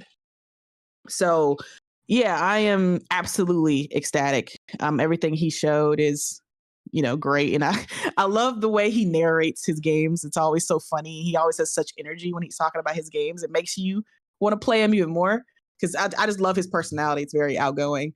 but he was like, no microtransactions, no loot boxes, no bullshit. And I was like, yes, see, that's what we need. That's the type of energy I like, right? No extra crap, no loot boxes, none of that crap. Okay, it's just straight game. You pay for it, you get everything that you want, and you get it. But you could share it between you and a friend, and that's always, what I love. I mean, and 2025 looks like it's going to be a lot of co-op experiences with It does. With Little Nightmares, and then the Reanimal from the same creators, and the what was it, the Splitgate, or the Stage Fright, sorry. Stage Fright, yeah. But it just looks like there's going to be a lot of fun co-op experiences, and I love, as somebody who loves a good co-op experience, and it has to be good. It can't just be like a tacked on co-op, because there are plenty of games with a lackluster tacked on co-op that seemed like it was kind of put there at the last second with not much thought. But when it's a dedicated co-op game that you can play from beginning to end with a friend, and it's a game that's built around co-op, that it was obviously meant to be implemented into the game, and you're meant to play it with a friend, I enjoy the hell out of those games, and I always want to support those games because those are my favorite, and I want them to keep coming, right? And I feel like, especially with the success of It Takes Two, I already know this game is probably going to do very well for, Joseph and his team. And I think it was very sweet that the two protagonists are named after his daughters. But yeah, I can't wait. It looks great. It looks fun, exciting.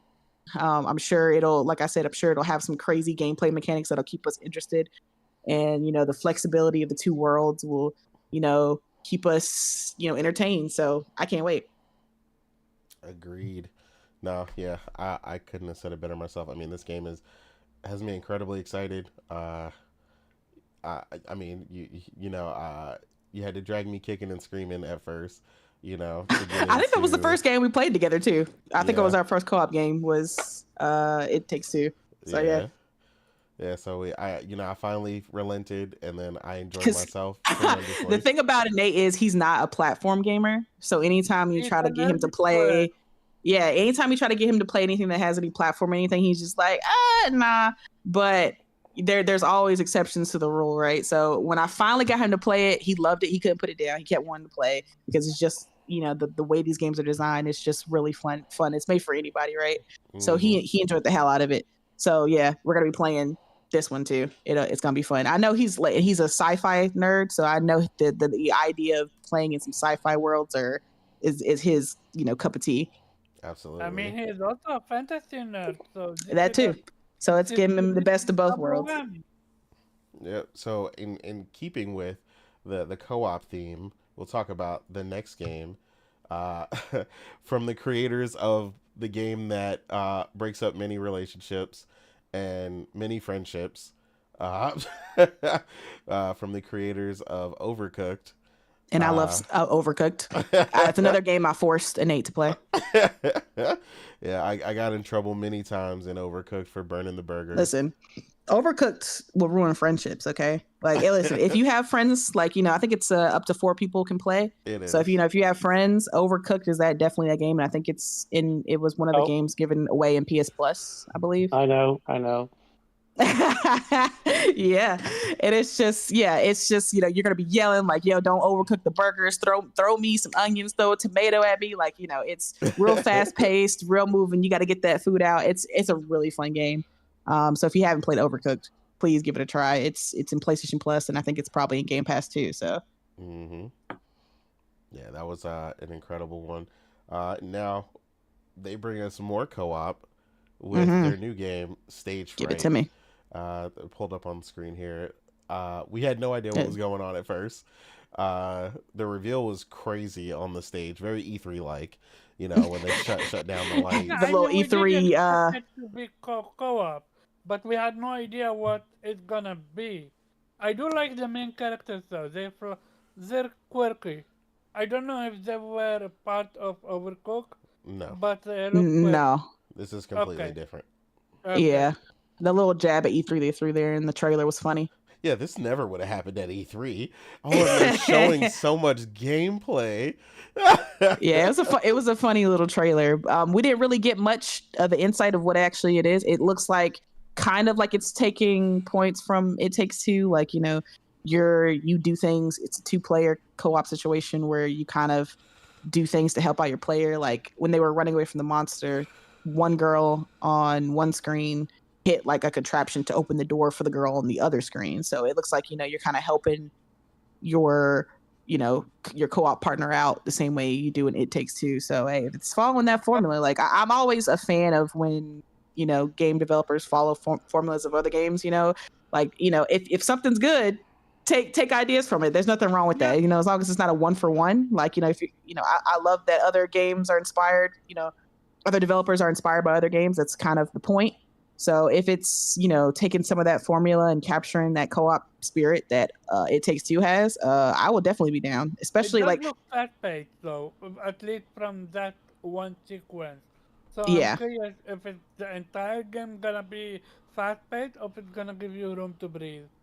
yeah, it'll be interesting. We didn't really get too much. It just showed kind of like a 15-second kind of glimpse at what will be in there. So we got to keep our eye out on that one. I don't think it gave a release window or anything like that, like or Yeah, a No, year. I don't think I saw one. Yeah, So yeah, we're just gonna have to keep our eye out on that one. But yeah, absolutely.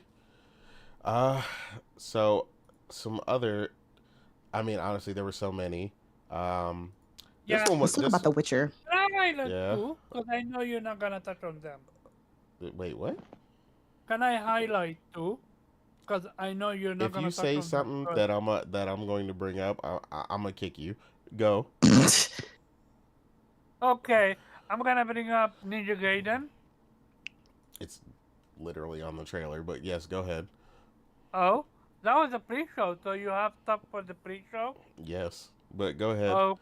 Okay, so Ninja Gaiden, they're going TD. I'm super excited about it. Look fantastic. I never played Ninja Gaiden before, but I know it's legacy. And the other one that I'm so excited about, because it feels so different, Shadow Labyrinth. Basically, Metrovania. You're a dude. Well, no, but listen, it's crazy. It's crazy though. Metrovania with Pac-Man by your side. You're eating Pac-Man dots, and at the end, Pac-Man becomes evil and absorb you. I have no idea what's happening, but I need it in my life.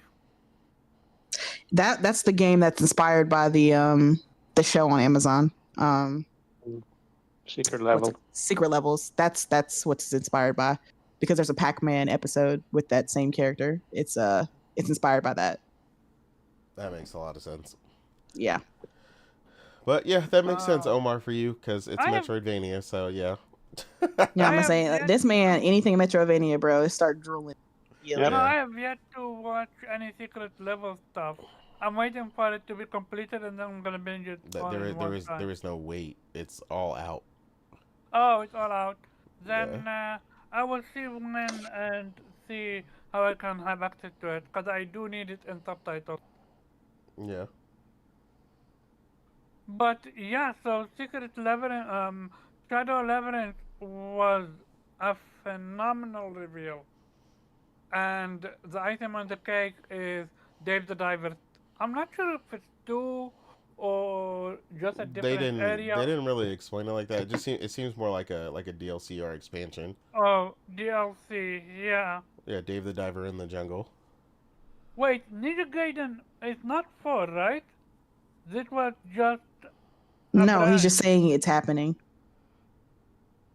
To be clear, Secret Level isn't entirely out. 17 December, the second part comes out. So, Nightfall, I played the demo back on PC, but since it came out on PlayStation, I'm too busy with what you call it, Cyberpunk. Because I know Nightfall, you play it, you gotta invest into it. Okay, great. I remember you being excited about that. But yeah, so now that we got the Metroidvania out of the way, we're going to talk about one of the big elephants in the room. One of the biggest reveals there. Something that a lot of us are really, really big fans of, Let's including myself. go. We had the reveal trailer for The Witcher 4, and Mm, in true put fashion, that trailer up. Yeah. CD Projekt Red knocked it out of the Mm, park. Uh, sexy ass shit. yeah, every bit of this was amazing. Seeing the skills used, the magic, her using Kyun, and some of the also the shield rune as well, magic, like the potions, even the way that it was curated, because this is something you run into a lot as a Witcher. Basically, locals or villages doing That are things, idiots. yeah, like an idiot, sacrificing people instead of hiring a Witcher like they should have to kill You whatever know? it is. Hmm. So this just spoke very much to The Witcher in all of us. If you are a fan of these games, um, Siri is a Witcher, baby. Let's yeah, go. you get to see full grown, in her element, Siri out here looking badass like she's supposed to, looking amazing like she always does, uh, and adding that extra element of being the woman of space and time as she is, being a one of a kind Witcher like only she can. And again, if you played the game, you know what we're talking about. Um, just an all around incredible reveal. Just absolutely phenomenal. I have it pulled up on the screen here Yeah, now. Ramon got a point. He said, that they showed it and it said it was on an undisclosed NVIDIA GPU. Yeah, Oh, you definitely know that was Mm. on the 5000 series. You Oh yeah. definitely know. yeah, Yep. I Yep. can say. So why not just say 5,000? Well, they can't say it because it's They not. can't because it's not officially announced yet. Yeah. So they can't say that. Yeah. I love how It's like, they say that's going to look 5,000. like, that's going to look crazy It's about to look for crazy. anybody who has a 5000, series card. Absolutely. But I- I think that's what gave it away, being on PC. That's when I knew that's not the place. Well, they're a PC first developer. That's why, that's why we were telling you to play Cyberpunk on your PC because that's what they are. They're a PC, No, that's why first developer. They reveal it's not gonna be a PlayStation reveal. They don't reveal it like that on PC. But yeah. But What'd you think about it, Morgan? it looks crazy, and like I realize people are like, oh, it's CGI. No, it's in engine, and I don't doubt that. While it won't look like this one for one, there's no doubt in my mind that it won't look crazy good. Because Cyberpunk on PC looks phenomenal. So I can't. I'm sure whatever they get on for Witcher 4, I'm sure it's gonna look crazy. But people out there, I'm not gonna really go into depth about what they're talking about. But for me personally, anybody who played The Witcher or knows really anything about The Witcher, that Ciri being next in line was kind of already in the stars. Like they kind of finished Geralt's story a little bit, and it kind of went on to like, okay, who's going to be next, kind of thing. And they kind of set that up where Ciri was going to be next. So it's like, even there's a lot of, I know a lot of people were like, there's a lot of undisclosed or unfinished loops that may make people think that maybe Ciri shouldn't be. And I know there was an in-depth talk with IGN between, I think it was the game director or somebody at CD Projekt Red when they were talking about that. And they were like, well, one of the things that happened at the end of The Witcher 3, there was a decision that you could make that, Ciri might not be around. And they were saying, yeah, we realized that was one of the decisions people could make. But even with that decision, it was kind of open-ended whether she actually really did die or not. So they were like, we will kind of explain in a way that makes sense that whatever choice that people made, it'll make sense why she's still here for Witcher 4, right? Exactly. So, they're aware of, the loopholes and stuff that people are pointing out, and they're, oh, how can she be a Witcher, blah, blah, blah, blah. They were just like, just wait. Okay, let us cook, man. Well, we're going to explain everything when you play the game. And I'm just like, No. If you let Ciri die in Witcher 3, you played it wrong. You played it wrong. Yeah. Tell them. But it's just like, oh man, it's just like, it's focusing on, oh, I don't want to play as her. When we got such an in-depth look at what The Witcher 4 could be and is going to be, and y'all are focusing on that, is crazy to me. Like, we see her with Geralt's sword, right? That was one of the first things you see. Like, it zooms in and she's pulling out his silver sword, right? So we see that she got that weapon now.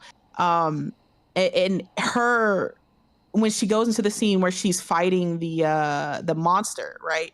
Even her gameplay style looks a lot different. Like, she puts the chain around his neck and she sets it on fire and she puts it around the monster and she pulls it in. Like, I was just like, that looks fantastic. Like, and in the interview, and that's what I think people should have paid attention more to, because he goes in depth talking about what, fans can expect from The Witcher 4. And he goes in even more depth, which about the gameplay, which had me excited. He was talking about, he realizes that The Witcher 3 gameplay can be slow for some people, and I didn't mind. Like, I didn't mind The Witcher 3 gameplay. I thought it fit Geralt's, play style. It fit him as a character. He's a little, he's big, he's strong, so he's gonna, swing hard, swing a little bit slower, but he still has his moveset and it worked for him. But with Ciri, she's a lot more, athletic, nimble, more flexible. So they were talking about how, the gameplay that they've learned from Cyberpunk and Phantom Liberty in particular, the versatility of your gameplay set, like, how you can go stealth, you can go in hard, you have a lot more choice and options in Cyberpunk versus like Witcher 3, right? So they were talking about how they've learned, so much from the gameplay of Cyberpunk that, they want to apply that knowledge onto The Witcher 4, and they want to add that versatility set to Ciri, which matches her. So that makes sense. She doesn't want to go and be like, she's a kind of girl who wants to do her own path, her own way. She's always been that type. So it makes sense that she would be different. She would have more a versatile set of ways she wants to go about combat and the way she wants to go about her style of being a Witcher. So that had me excited. I was like, oh, hell yeah, we're taking stuff from Cyberpunk and the versatility of your gameplay set, and we're going to put that in The Witcher 4, but it's going to be in a way that it makes sense to the story. It's not going to be like a one-for-one like it was for Cyberpunk, because obviously it's different setting, different tone. You have guns and stuff like that, in Cyberpunk, and it's a futuristic setting, but in a way that makes sense for The Witcher and its setting. And I was like, why aren't people talking about this? Like, this is the exciting shit. Y'all want to sit here and debate about, character, I gotta play as a woman, like stupid shit. If I'm gonna play as a woman, I want to play as Sorella. I want to play as the woman. Not her government name. Yeah, her government name. But it's like, you could just look on her face and you could see that she been through some shit. And I can't wait to see what the hell she's been through. She looks hardened. She's got that scar. She's just fed up of bullshit, by the end, when she's like looking at the villagers for killing that girl. And she was like, bro, I literally just killed the monster. You did not even have to do all that. It's not like you trying to sacrifice isn't changing anything. You should have just called me. I would have got rid of it and she could have lived. But, the only monsters here are y'all, essentially. Yeah, like, I feel like at the end she's gonna kill them all. I can tell she's fed up, and I can tell she's been through some bullshit. And I can't wait to hear her background story of everything. It's by the way interesting. For The Witcher 3, one of the trailers they revealed was called Killing Monsters, which had Geralt actually kill a couple of humans who were trying to kill or sexually assault a young girl. Yeah. So I think there are definitely parallels there. Yeah. I have a question. I don't know about Witcher that much, especially Ciri, because I played a little bit with Geralt until the Griffin area, before the big city. That's when I dropped the game. Yeah, okay, so you got nowhere, but yeah, go ahead. That's at the beginning. Yeah. I don't know how. I know the game is big, so I don't know how far I was. Yeah, you didn't touch it to scratch the surface, Omar. That's very early on. That's what I mean. That shame, is that strictly to Ciri? Is that? I love that. The chain is a completely new mechanic. Yeah, that's new. What? That's why I was pointing it out. It's new because I was like, that looks like the way she Okay. wrapped it around and she wrapped it around her hand and she set it on fire. I mean, that looks like a whole new, like, that's very her. But that feels like something that's just strictly to her. She found a way to make it her She own has a great lot art. of things that are strictly to her. Yeah, But you yeah. have to play. You have She's to a play the very unique game. character and she's Yeah. very different from Geralt. So that's So one of the that's things gonna that be makes me so excited to play as her yeah. because she has a whole new moveset. She's a lot more flexible, a lot faster. So it's going to be interesting to see how she compares to previous Witchers. I think she's going to kill it. Like I think this is going to be like I cannot wait for this. Yeah, Ciri has the greatest. She has the potential to be the greatest Witcher that ever lived. Like Mhm. that's what you need to She's know. stronger than Geralt, right? It's complicated. I'm not gonna ruin it for Okay. you. It's complicated. That's all I'm gonna say. You will figure it out when you play The Witcher Oh, yeah. 3 Okay, thoroughly. yeah, I'm not currently Yeah. gonna play it, but we're gonna talk about Especially it now with the after. remaster, it's definitely Yeah, it's that's worth it. why. Yeah. With the Especially, remaster yeah, you should coming. play it on your PC. I think it's a thing you'll want to play there. It's got a lot of perks playing it over there. But Yep. Yeah, either way, and then of course play the DLC, Blood and Wine, and all that. So, yeah. but But you apparently know, that's where they explain how she was able to become what she is right now. yeah, the trial of grasses or whatever. But Mhm. it's. I think that this is probably I'm no insider, and listen. This is just educational guess. My guess is this is like a 2028 kind of game, maybe 2027. Like, and see the way City Project Red sets up. I don't think it's going to be like what it was with Cyberpunk, where the reveal was like in 2013, and then we didn't get the game until 2020. Yeah. 7 years later. Yeah, I no, think it's not like especially that. now that they've moved to Unreal Engine 5 and they're able to onboard developers who will have knowledge of the engine. I think that's a major part of why they switched the engine because of the problems they had during development with Cyberpunk. And now you'll be able to onboard, and And Witcher outsource to 3, right? people. And Witcher 3 when it first came out, it didn't it had issues. Yeah, but it's like they'll be able to outsource to people, and it'll be a lot easier to be like, okay, we're doing Unreal, so yeah, everybody knows Unreal, right? All these developers know it. Yeah, everybody So I think knows it'll Unreal. be a lot easier to outsource to different development teams to get help, and hopefully will fast track it a lot better than it was with Cyberpunk, and probably help avoid the bugs and problems that they had when Cyberpunk launched, right? So I think it'll probably be a end of the generation type game or beginning of PS6, kind of like Cyberpunk was right near the end to the beginning of the PS5 generation. So I think that's what's gonna happen with this. I mean, either way, I'm gonna let them cook. I'm gonna let them work because either Absolutely. way, this trailer has me hyped. It has me excited. I mean, Yep. there was nothing in here that I was just like, ooh, that doesn't sound like a good idea, or I don't know about this. Like everything they showed, the execution, the story, obviously the protagonist being Ciri, her moveset, like that fight with the monster was epic. Like it was a great fight, and seeing that she still had Geralt's sword, and now she has her own moveset. She has the chain now, and she's we know how quick and fast she is. So with them talking about expanding the gameplay for Witcher 4, and they said also in the interview that it was going to be a lot more flexible in your customization of the character, seeing how this is beginning of Ciri's journey a little bit.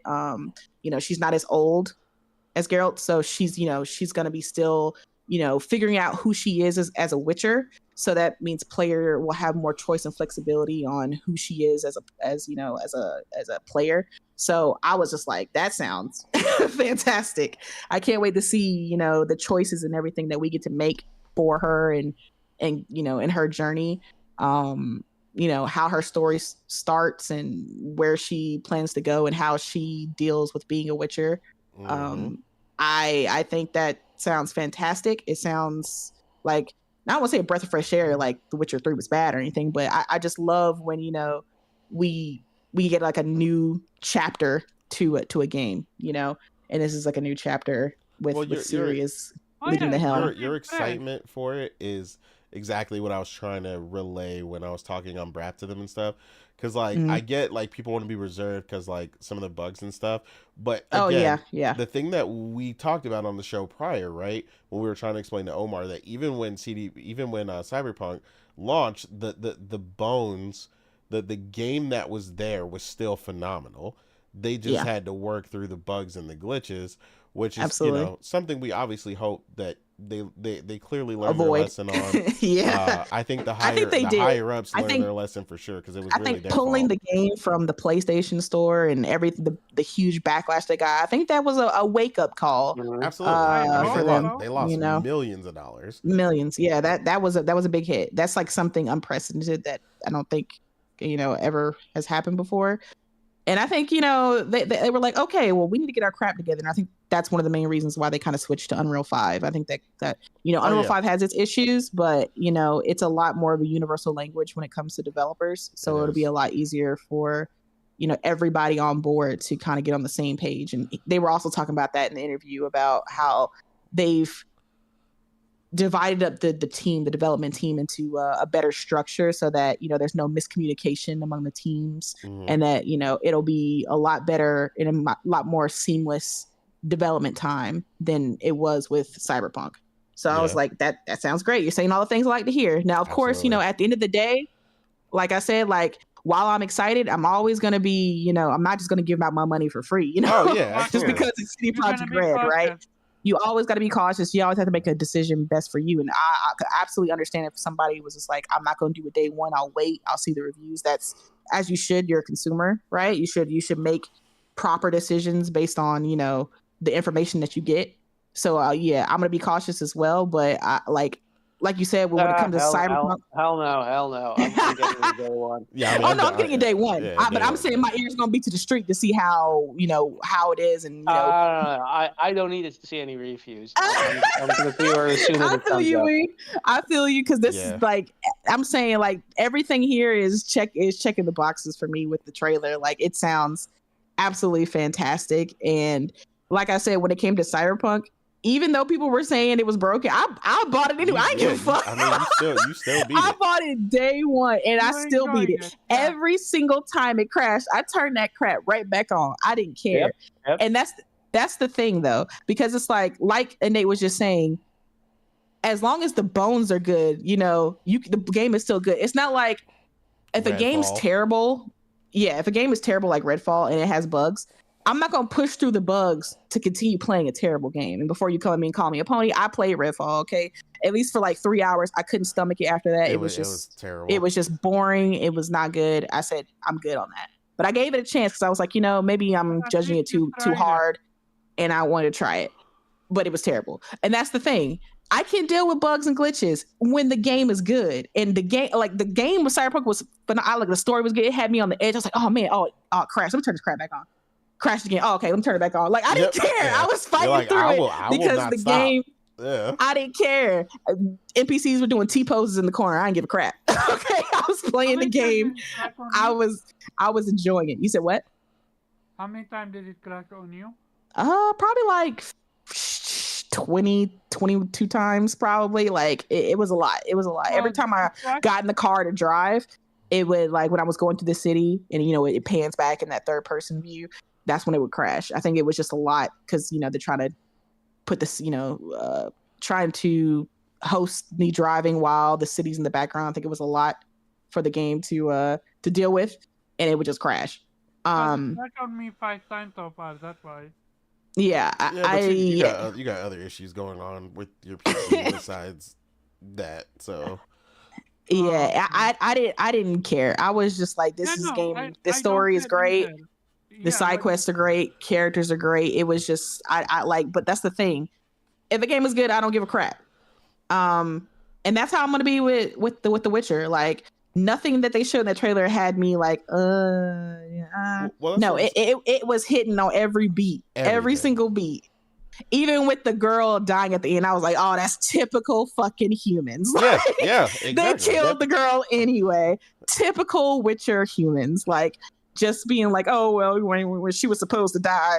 No, I went in there. I dealt with it. Here's the head of the beast. Why did you do that? She did not need to die. But Yeah. the series gonna have to deal with a lot of that. Yeah. I mean Yeah. that comes with the territory with Witcher With being games. a That Witcher, Mhm. yeah. Absolutely, that's what I'm saying. She's gonna have to deal with that all over. Yeah, I mean that you saw that coming, and you then have to make probably the difficult choice. Okay, are you going to kill them or not? Yeah. Yeah. I think a couple of villages are gonna be burning under me, but Right. I'm sorry, I'm gonna have to kill a couple townsfolk because, bro, why did you do that? She could have lived a long, happy life and been fine. The town would have been rid of the monster. Y'all could have been going on, but y'all had to do that, and that's why I love it, because it was in typical Witcher fashion. These people are making stupid decisions when you have the Witcher right there to solve your problem. You start off with that in The Witcher 3, like just humans making They stupid were ass not mistakes. afraid to show the ugly side of humanity.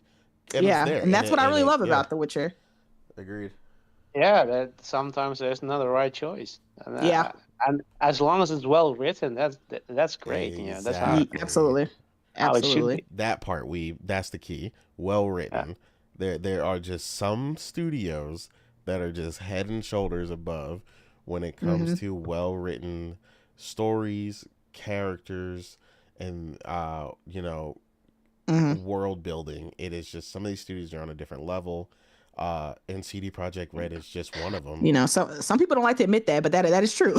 It's just some studios are just better writing stories than others. Nothing wrong with that. It's just, it is what it is.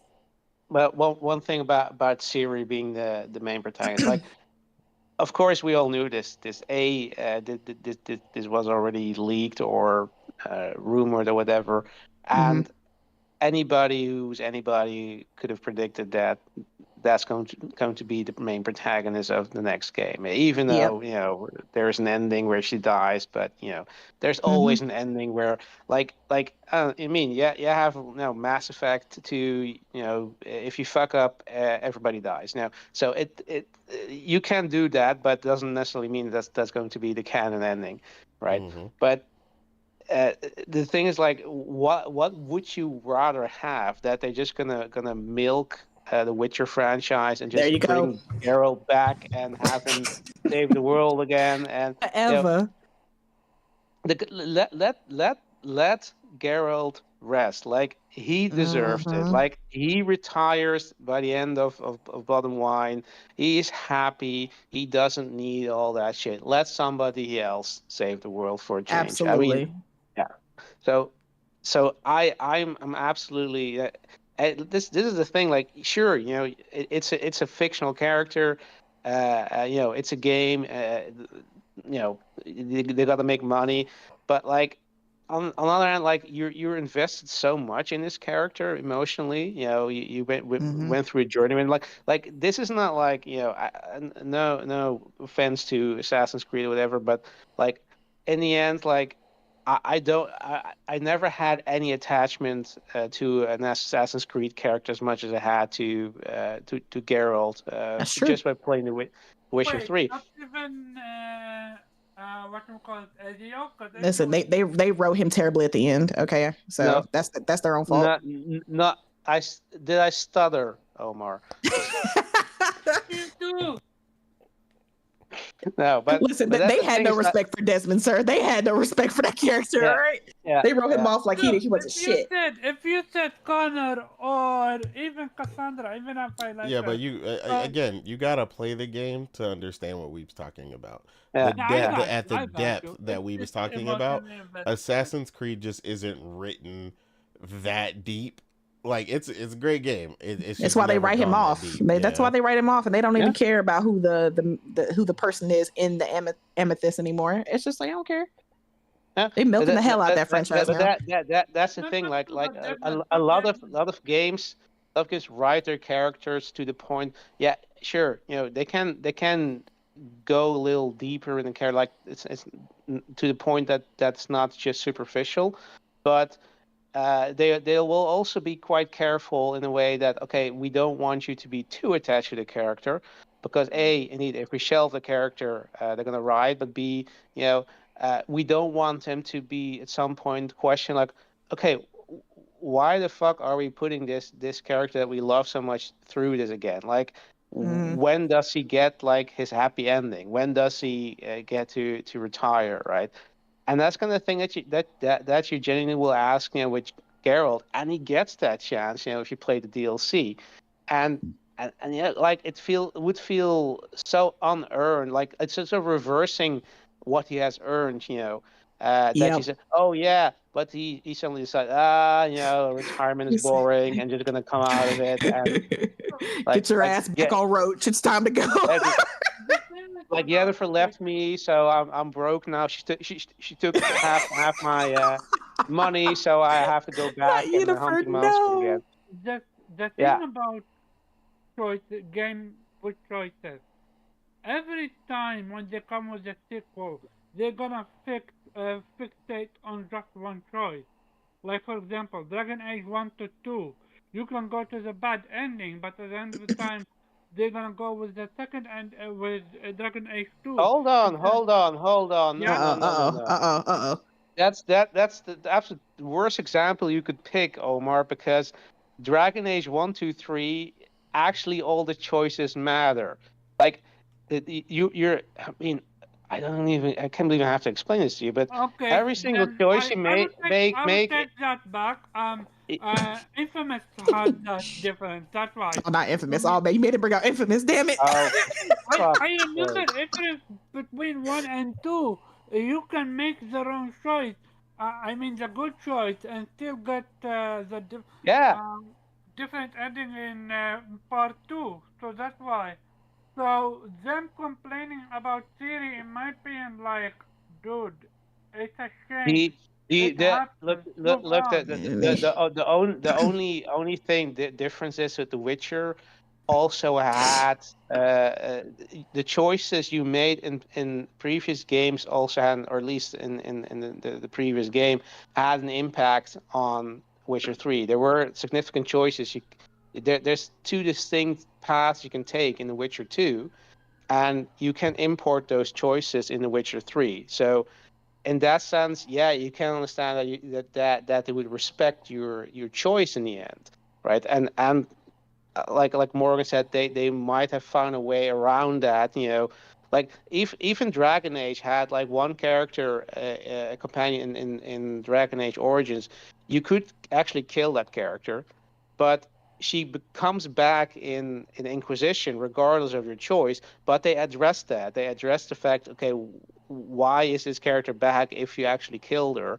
And they give you an explanation, and that's something they could do, or need to just ignore it, because in the end, like, yeah, I mean, every game that has multiple endings might have endings that suck, Mhm. or bad ending, or different endings, and in the end, like, sometimes you have to make it just like Veilguard is the fourth Dragon Age, kind of ignores that choice, that you don't get to import any choices. You have only a few choices based on from the previous game that you can make, but they also make some choices for you. Like they have one character that had a choice to make that was quite significant, and Veilguard does just basically tells you, okay, yeah, she made choice A because that's important for the narrative. So that invalidates any choice you had as a player in that sense. But in the end, like, sometimes you need to do that. Sometimes you just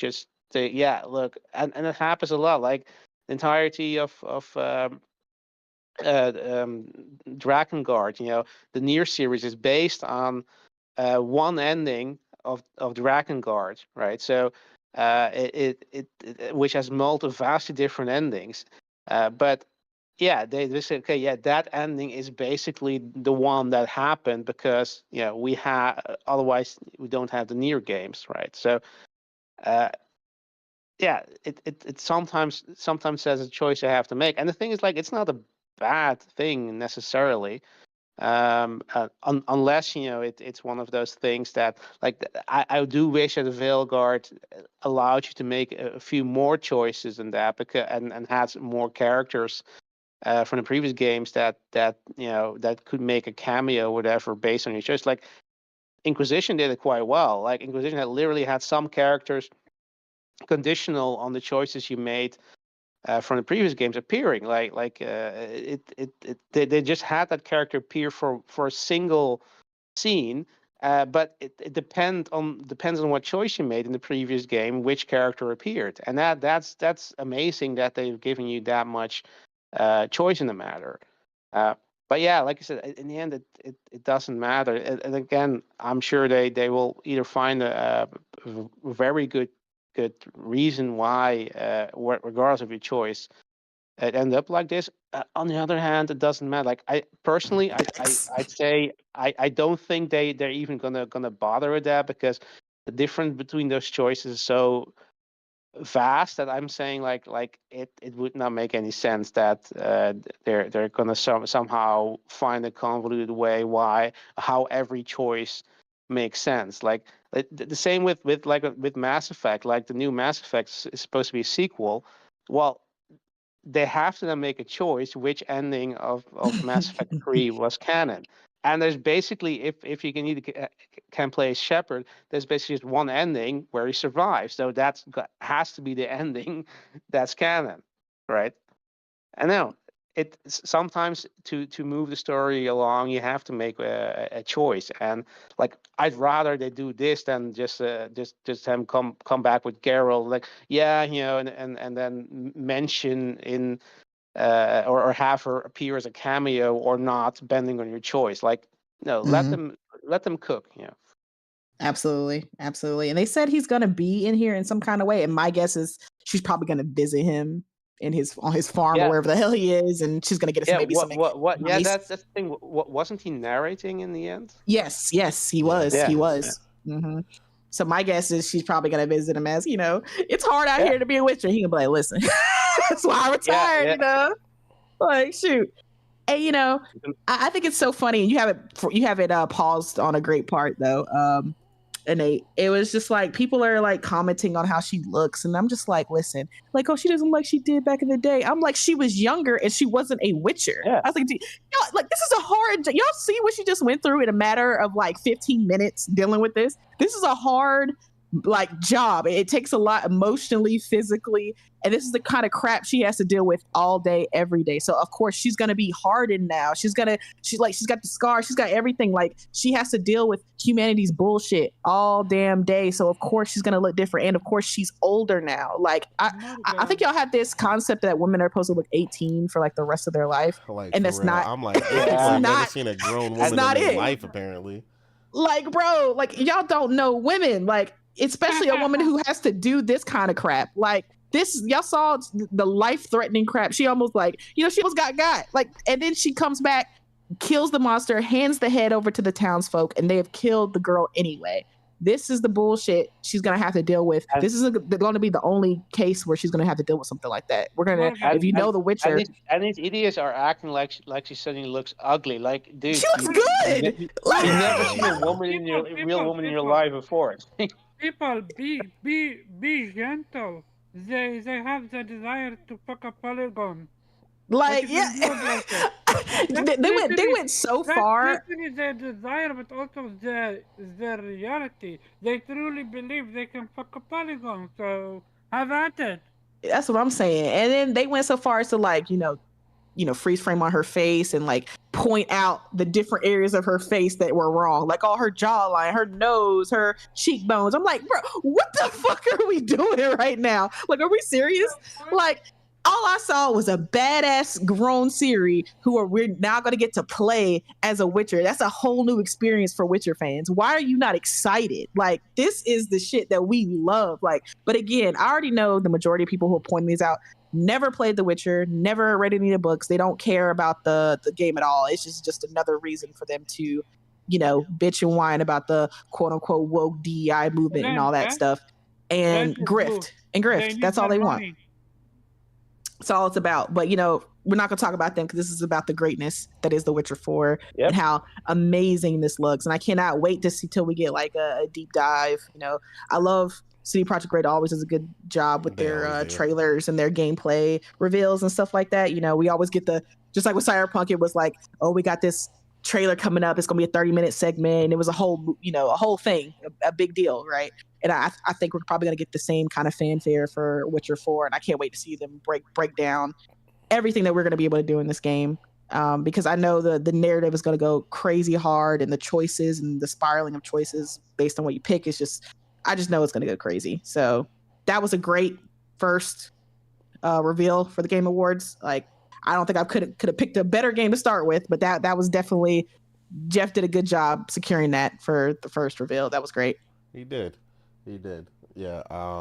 And yeah, like to what Heroes Point said, fake outreach doesn't work because I promise you this game will go on to sell 20 plus million. Oh, yeah. This game is gonna take the cake. Whenever this game comes out, it's gonna outsell everything. Like it's gonna be the most talked about game that year.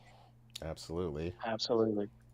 So another big surprise announcement for us fans, old school Capcom fans. Onimusha was announced. Morgan was laughing because I was schooling like a little schoolboy. Yeah, it was adorable. Yeah.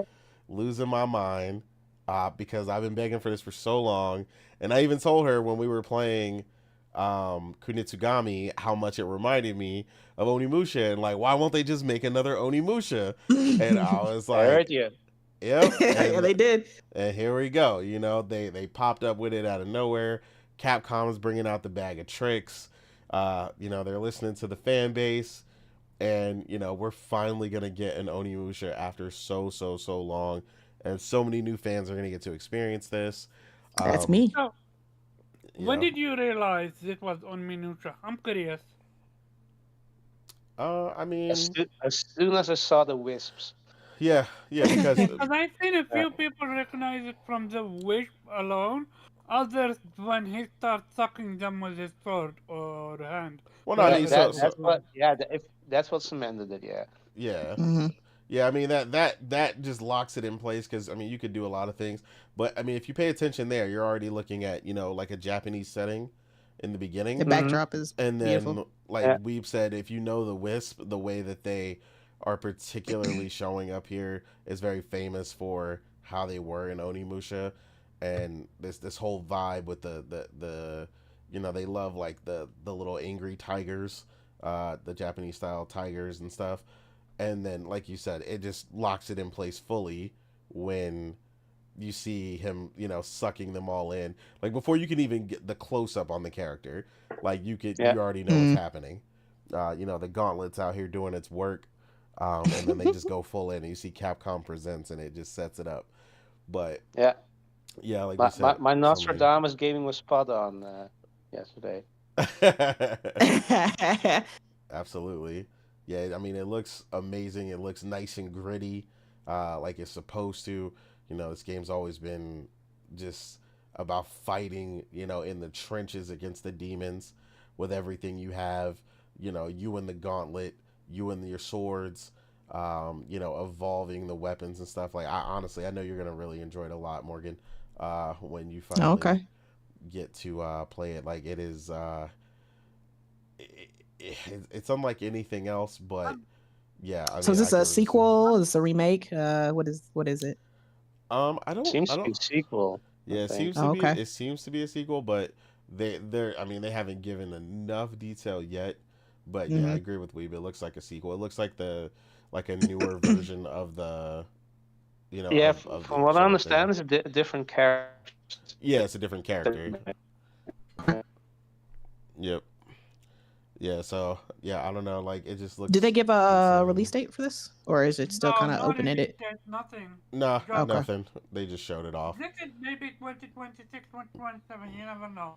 Yeah. What I am curious about is what the fuck happened to Pragmata? I mean, Pragmata is the game we will never see again. When we saw that one time. Yeah. Well, they did say it was going. They did tweet the delay, but they didn't say when we would hear it again. With this. Yeah, I'm excited about it. It's two things. One, is it gonna be Soulsborne? And two, Onimusha is not gonna be Soulsborne. I hope they're gonna find a way to explain the story for newcomers like me. Cause I hope it's just a fucking footnote. I don't care. He said, what? Nah, nigga. He said he hopes it's a footnote. He said, figure it out, bro. Previous one, but then I said it's old school, so yeah. Wait, I mean, it looks good though.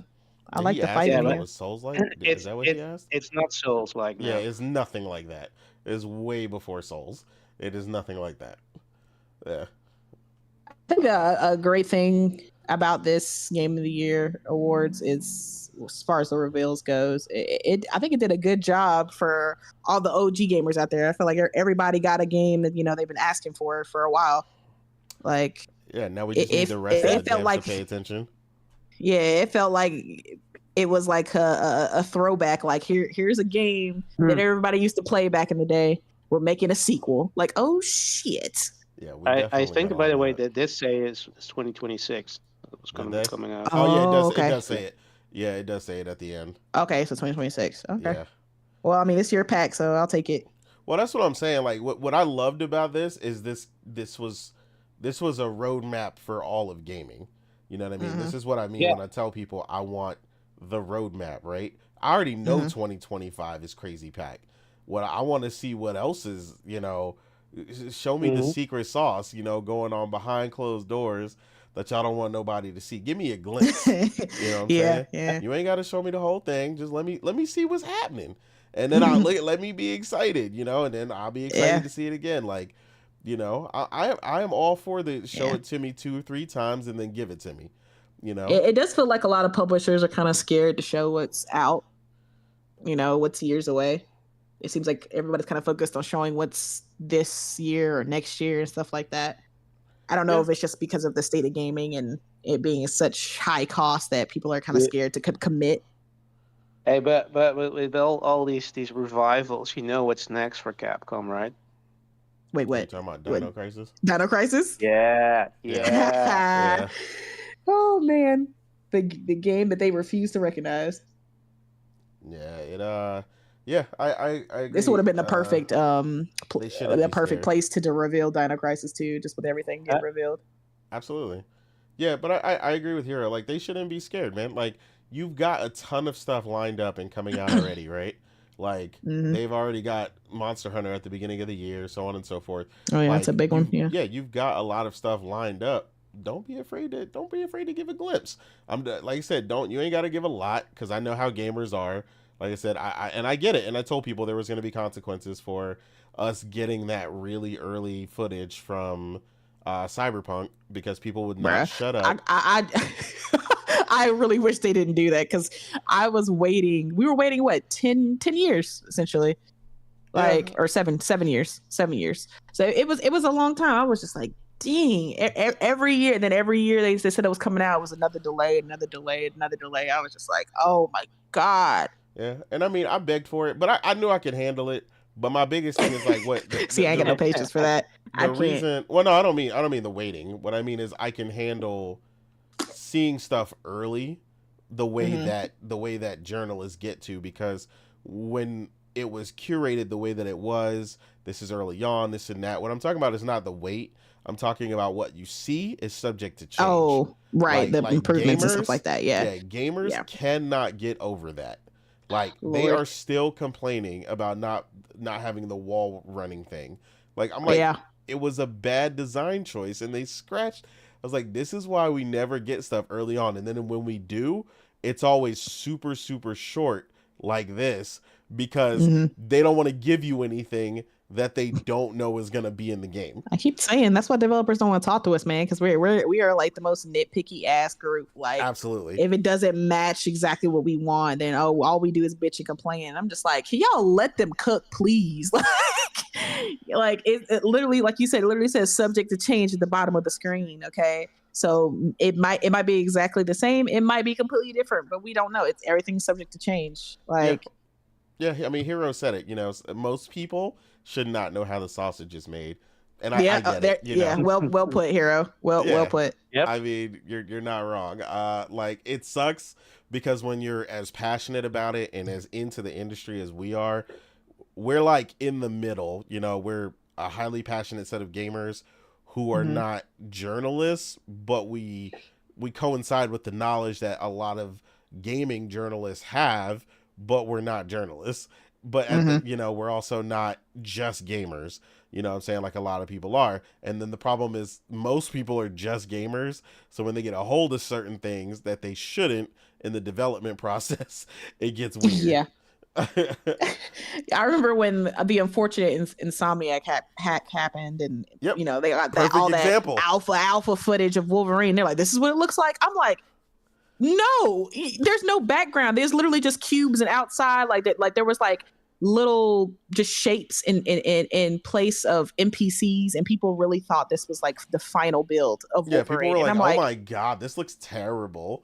I'm like, this is why they don't show us anything, because you guys have no knowledge of anything of what's going on.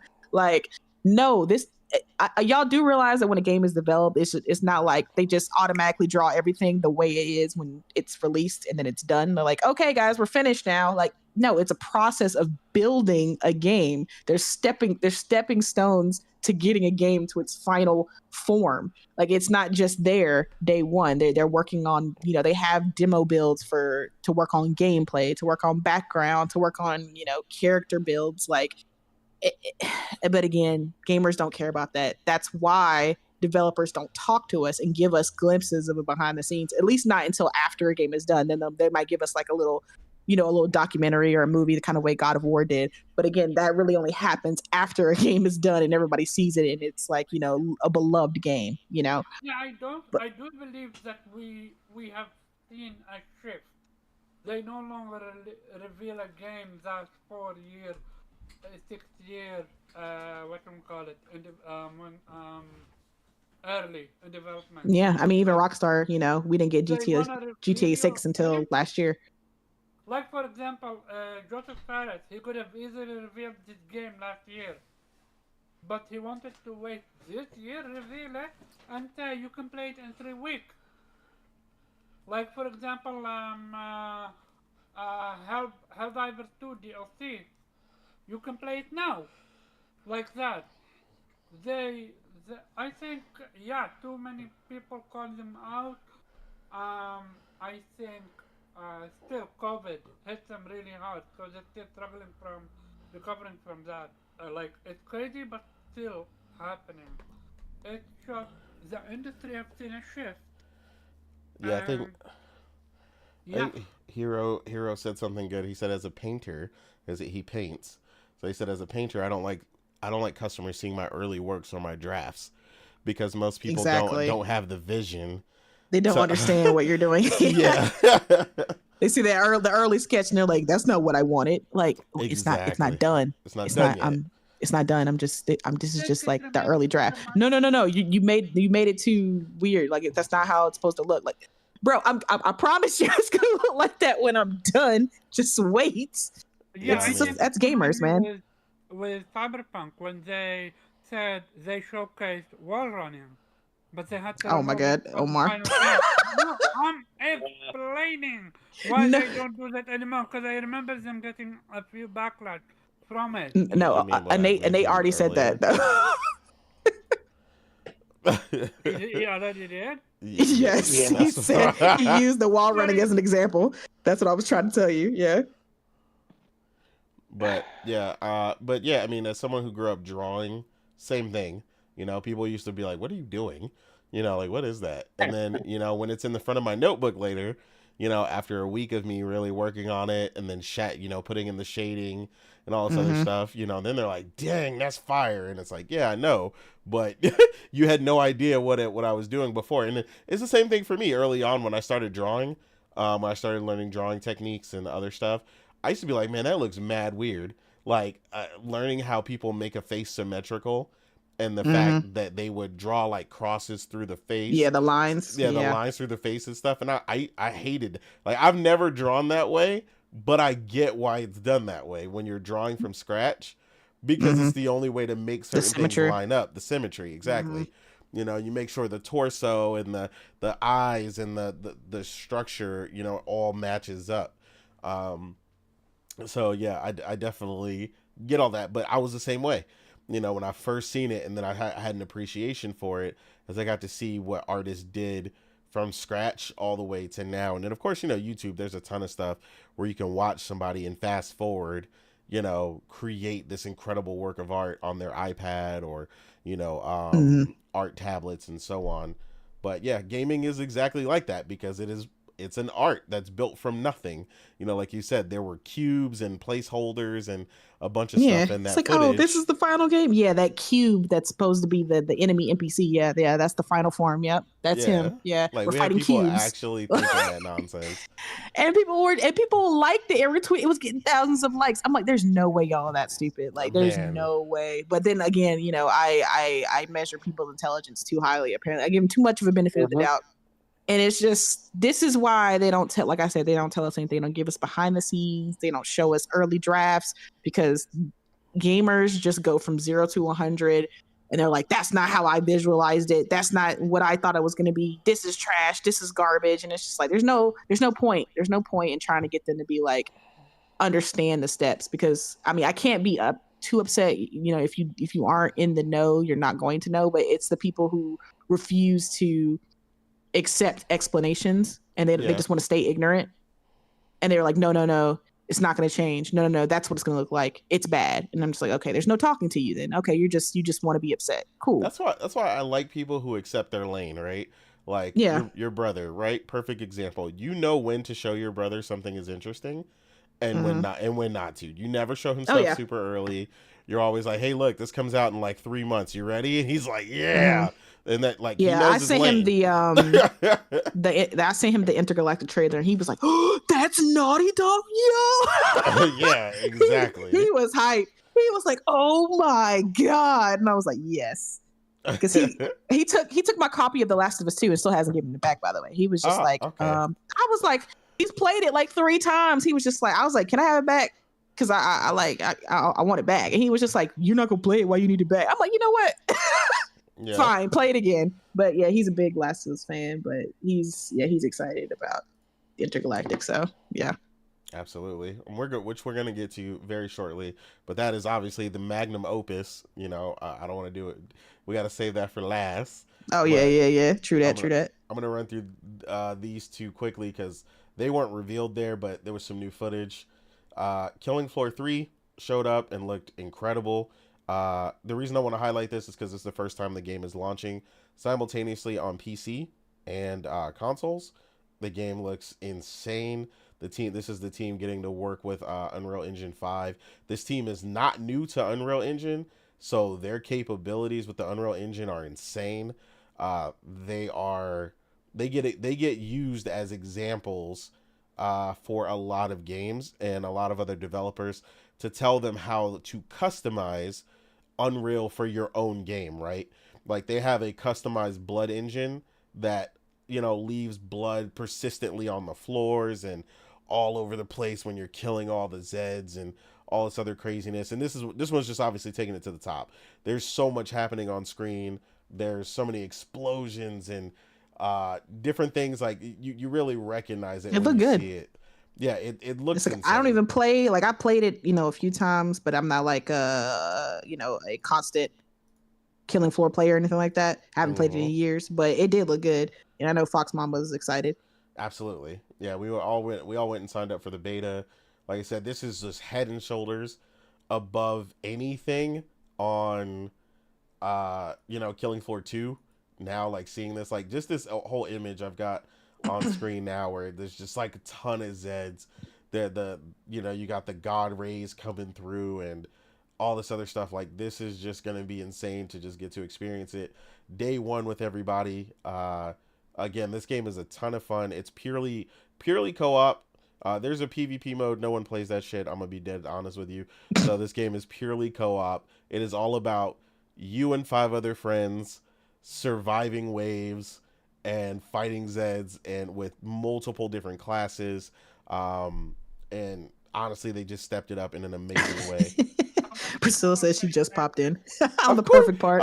Not her popping in when I'm talking about Killing Floor. Yeah, she felt it in the atmosphere. She got summoned. Somebody talking about Killing Floor? You said what? How many people can you play with? It's 6. Omar, what I tell you about being far away, bro? We can't hear you. It is 6 people total, including yourself. So 5 other people. So 6 total. Yeah. So sometimes there's custom servers and a bunch of other stuff that you can interact with that people do crazy stuff beyond what the devs do, and it's going to be a game that we're going to play for years. Like if it's any consolation to understand, like Priscilla has probably over like if you calculate her Killing Floor 1 and 2 time, probably over 4,000 hours or something in Killing Floor. Like she is the Killing Floor queen, honestly. But yeah, it's something I've played with friends for years. Like we got stories about this, like backyard barbecues. Like it is that fun. And I'm excited for everybody to get to play it and be on the ground floor day one. And the team just looks like they're doing. Honestly, this isn't It's beyond getting my PS5 expectations. Pro enhanced as well. Yep, as they should, as they should. You get to play. This is one game that honestly benefits from a higher frame rate. I will tell y'all that. Like one of the few games where like, man, I love nothing more than playing at 120 or 150 FPS. Like it makes all the difference because the mobs in this game don't stand still. They don't walk slow like zombies and bullshit. Like their heads are, moving every which way, and they're bobbing and weaving, and they do even more in this one. And these guys running out right here is a good example. The guy in the middle with the gas mask, he's a real famous character from the previous game, so that was something big for the trailer for previous fans. But man, it's gonna be a ton of fun. Trust me. This team just does not miss. This is their bread and butter when it comes to what they're capable of, and they are savants when it comes to the Unreal Engine. So seeing them be able to go fully into the Unreal Engine 5, like I know they're just gonna do some insane stuff. So yeah, I can't wait again to play that. That's something you play for like a lifetime. When you come home and you don't know what to play, it's basically our Call of Duty when we stop playing Call of Duty. I don't feel like playing anything. Oh, let's jump on Killing Floor. Like that's what it is.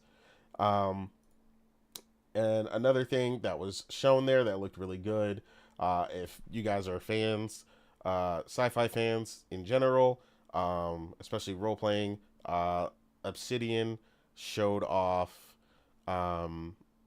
the Outer Worlds 2, which I didn't expect to be there. PS5 day one, baby. Yeah, PS5 trailer day one apparently. Oh, thanks, Microsoft. And it's looking amazing. And they specified that it's bigger. I think it said two to three times bigger. I know it says it in the trailer somewhere. I think it said 2 to 3 times bigger, because that was one of the things with the first game, is that it was heralded as a smaller experience. I mean, it's still a very big game, the first one, but yeah, this game looks again way better than the first without losing its kind of style and pizzazz they gave it. And honestly, it just looks incredible. Yeah, I was surprised with them giving a release window. That's 2 games for Obsidian in 2025 with Avowed and Outer Worlds 2. So count them up. Good job, Obsidian. Yeah, Xbox is Insomniac apparently. No, man, let's not go there. Yeah, I mean, in release cadence, I'm just playing. Yeah, it's fine. Release cadence. Yeah, they're not playing around. As opposed to some of the other studios they've had over there for a while that are. I mean, it looks cool. I mean, it's not my type of jam, but it looks like a quality game for people who like those type of games. Like, it looks good. Yeah, it looks incredible. I know you're not partial to the Fallout, formula, which is exactly what it is. But yeah, that looked really good as well. And the trailer was funny. Yeah, the trailer was super funny. We saw the first Berserker Kazan. Everybody's seen that from the previous stuff. I was kind of mad that they showed that in CGI, because I was just like, yeah, I don't know why they showed that in CGI when they've shown us. I like the art style of Kazan. I think it looks great. So I don't really understand why they went with the CGI trailer. Exactly. Another one that Priscilla saw for the first time apparently, that we are all excited for, Crimson Desert. Yes. Yeah, this new trailer they put out looked insane. Yeah, another game giving me kind of like the Witcher vibes. Yeah, like I mean, we are being spoiled, boys and girls. We're being spoiled. This looks absolutely insane. It's crazy that they've shown us 40 plus minutes of footage for this game, and just in this minute gameplay trailer, they showed us so much stuff I've never seen in the game. turning into different people or whatever was happening there, and The portal transitioning jumping. portals. Yeah, climbing, hand to hand combat. The Zelda like jump off of off of the edge of the world there. Different character. Am I so crazy to believe? So, my thing is, it feels good to be true. I Nah, don't know. nah. We're here. We're here. Gaming is great. That's where Gaming we're at. 2025, baby. Yeah, gaming Don't be 2025. so negative, Hey, Omar. if it Yeah, come out yeah. like this, If what? Negative Nancy. absolutely. I mean, the fact that I would maybe be skeptical if they haven't really shown any kind of deep dive, but they've shown so much gameplay footage Yeah. that there's no way that it isn't like this. They showed like 40 minutes of straight up gameplay, I think, last month. They did. There's no way that this isn't the way the game looks. Yeah, I think it's just, I think what you're realizing, we're in a this is something I said on the Braps podcast the other day. We're in a place where games looking good is the bare minimum now. So you got to get past Exactly. like dang, this looks insane. This is not- So usually when Keyblade said, this game has shown like 3 hours of gameplay in total. Exactly. It's just so Yeah. much gameplay that they've shown. This is not just looking good. The scope. I understand that, but my point is they've shown so much gameplay of this game that it's not like they've been hiding it or just alluding to the fact that the game is big and not shown anything. Okay. They've shown like so much. Yeah, I mean, I would have said that, but like again, like I know you haven't gotten to play everything this year, but again, when you've played some of the stuff that I've gotten to play this year, like Black Myth Wukong, some of the stuff in Black Myth Wukong would have you saying that, and I played it. Like that's what I'm saying. Like that's why I was like, gaming is just in a transitional mode because everybody keeps saying, "Oh, we hit the ceiling, we hit the ceiling." No, we're hitting a new point where they can do new things that you didn't think they could do before. That's why I said 2025, baby. We're discovering, the sky. Yeah, Beforehand, the sky was never, that focused on. Yeah, it's kind of the way I explain it, right? There's parts to everything, right? Like on I explain to people like on PCs right now, right? SSDs got faster and faster and faster, right? To an unprecedented rate, to a point that honestly most people don't even need the speed that the fastest ones even offer, right? Now though, what we need is a different innovation. We need size, right? Because now games are so big, so now you need more space. So now the innovation we need is more space. Same thing with graphics cards, right? Graphics cards can't just keep getting bigger and bigger. They need to get more power efficient. They need to, be more compact, and they need to be. You tell me you don't want 16K gaming? I mean, I don't want 16K graphics. You don't want that. You don't want that 16K. I don't want my graphics card hanging outside my window like an AC unit. Like that. With 17 fans hooked up to it to keep it cool. Exactly. Like somebody made that joke a long time ago. They were like, "Yo, the RTX 9000." And it was literally a graphics card outside their window. And I was like, yeah, because that's where we're going to be if they keep getting bigger. Yeah. Like Priscilla was just saying she needs to get a set anti-sag bracket for her new graphics card. And I was like, yeah, we definitely need to get one because they're so big and heavy that they will literally like mess up your motherboard's PCI Express slot if you don't put something to hold them in place. So yeah. But yeah, the efficiency that we're able to do stuff, the Kraken tech, the PSSR, a lot of the other stuff. I mean, I can't even imagine PlayStation 6 if these are the type of things that we're getting. But like I said, what you're seeing here is examples of what an engine can do, right? The engine that this team is working on is built to do this. When something is built and designed from the ground up, a lot like the Decima engine, right? I know most people wouldn't even believe if I showed them Death Stranding on PlayStation on my PS4 Pro, that's what I was playing on. You know what I mean? Like that game did again something that stepped it up to a different level, right? That you've just never seen before. The detail in this footage right here, where the scope, like you said, when he's falling from the sky. But again, they've been working on this game with all this in mind. from day one. And like Keyblade was saying, and he sent me tons of footage. He sent me footage that I hadn't even seen before of this game, where someone shot an arrow into the ground or into the water, and the area in the water was an ice arrow.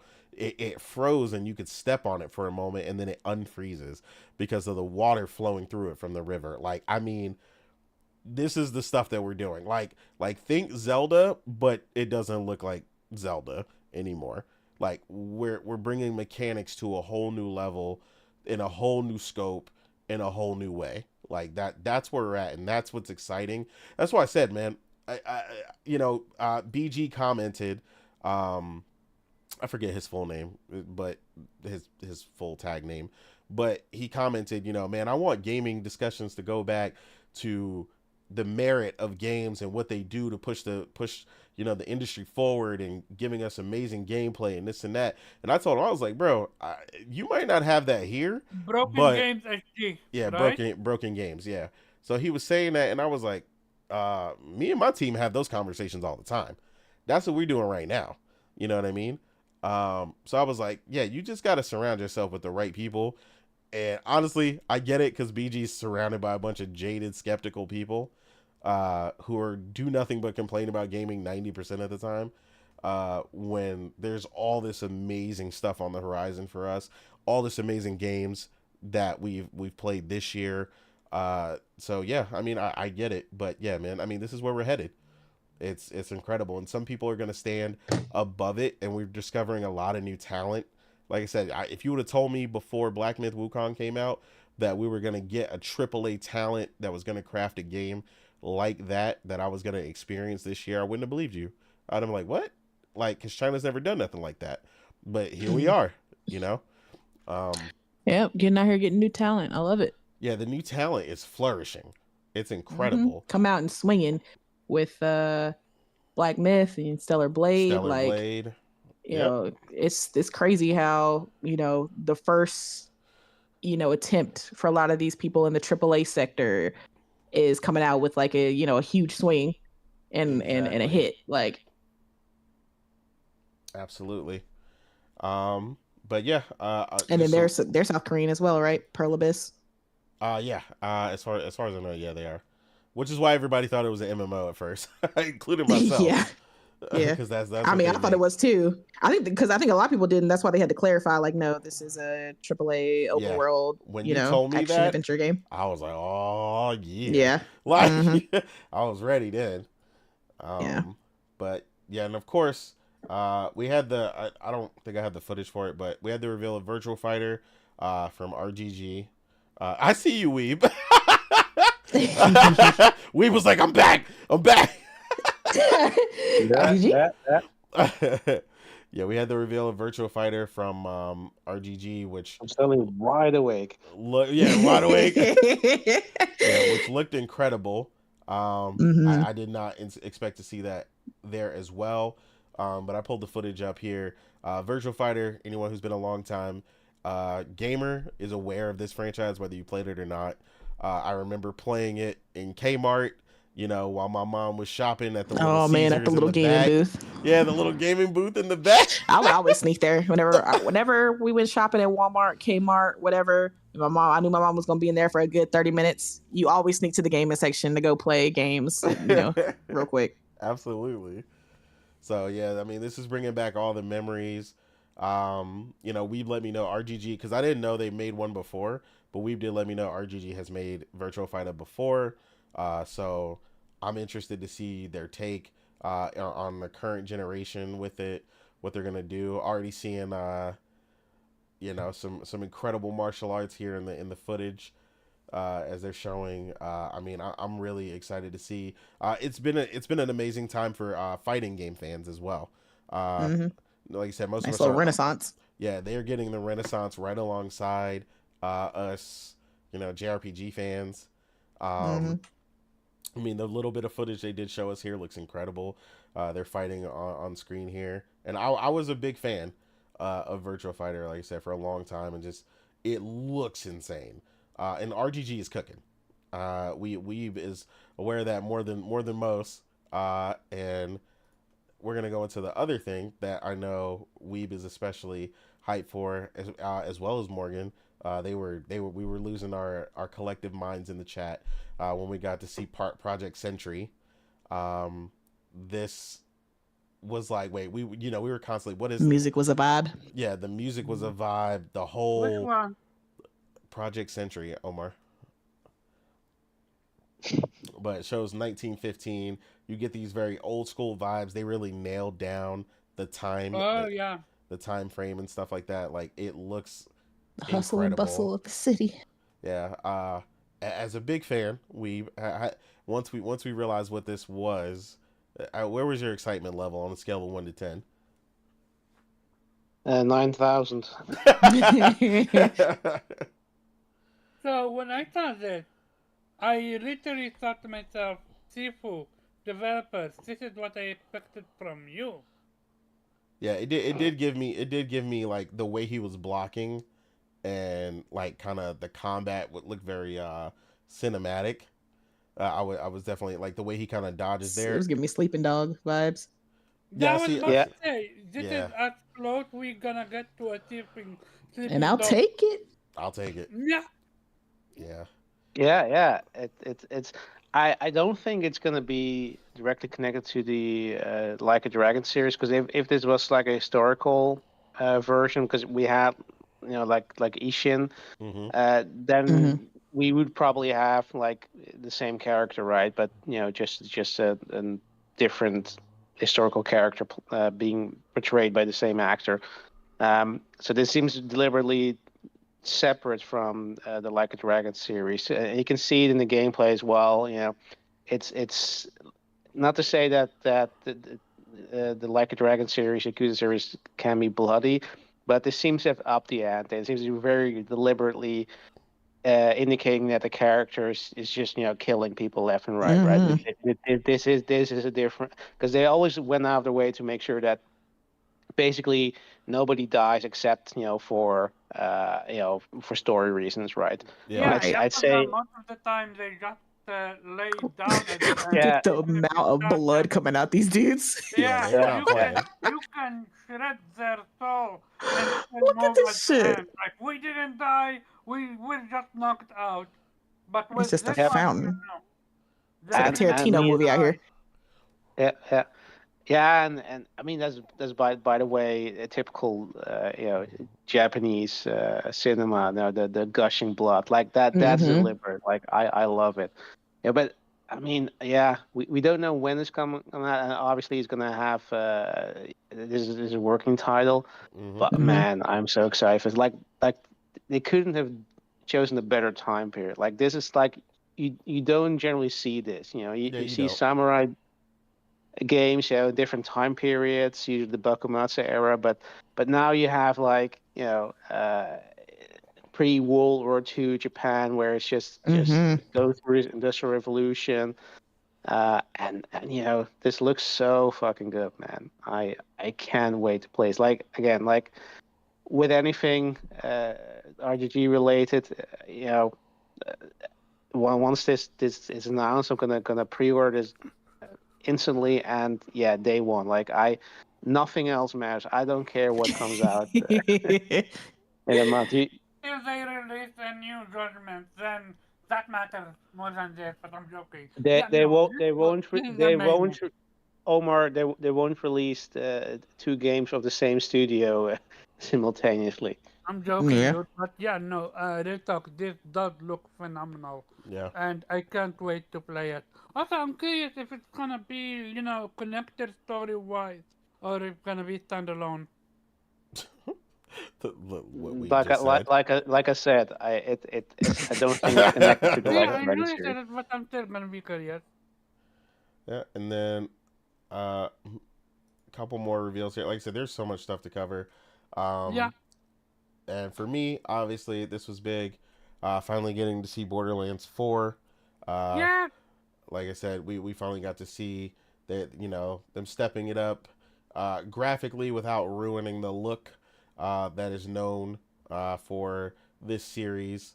Um, it looked really good. We got to see more for sure. But everything I'm hearing from it looks and sounds amazing.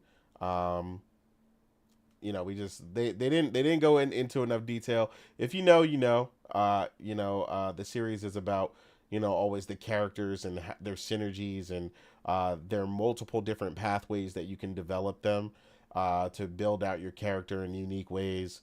So they didn't give us, you know, the full bit here to really get the Borderlands fans going entirely, but we actually got to see it.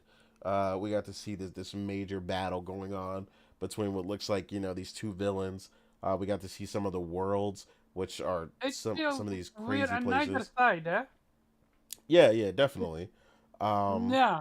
like it, I'm always enticed to see what they're gonna do with new stuff. You know, you have the Scion and, you know, all the other things that they do. You know, you've got my man's right here with the blades. Definitely looks like something I would have. You got this hovercraft looking joint that they're flying on. Like, I mean, they really whet the appetite the right way with this trailer, showing Claptrap. You know, all the guns falling, gun explosions, literally everything we've come to know and love. It looks real gritty. I'm feeling the new look. Everything looks incredible. So hopefully they can nail it again. So another first for Morgan, where she really gets to experience a Borderlands game on release. Yeah, Tiny Tina left a sour taste in my mouth. So hopefully they fix it with this one. Yeah, Tiny Tina was not it. I'm gonna have to annex that one, a lot like we do for Mass Effect Andromeda. We just don't acknowledge that one. You know, it was Oh man. the redheaded stepchild, black sheep of the family. You know, all those fun words. Um, but yeah, I think that's most of the stuff here. We did have, I don't know if any of y'all were really interested in this. Like I said, just quickly, I know we had Dispatch was announced. I guess it seemed like an interesting premise, but I don't really understand it. Somebody, I am interested in Dispatch. It's okay, given, yeah, it's like Me too.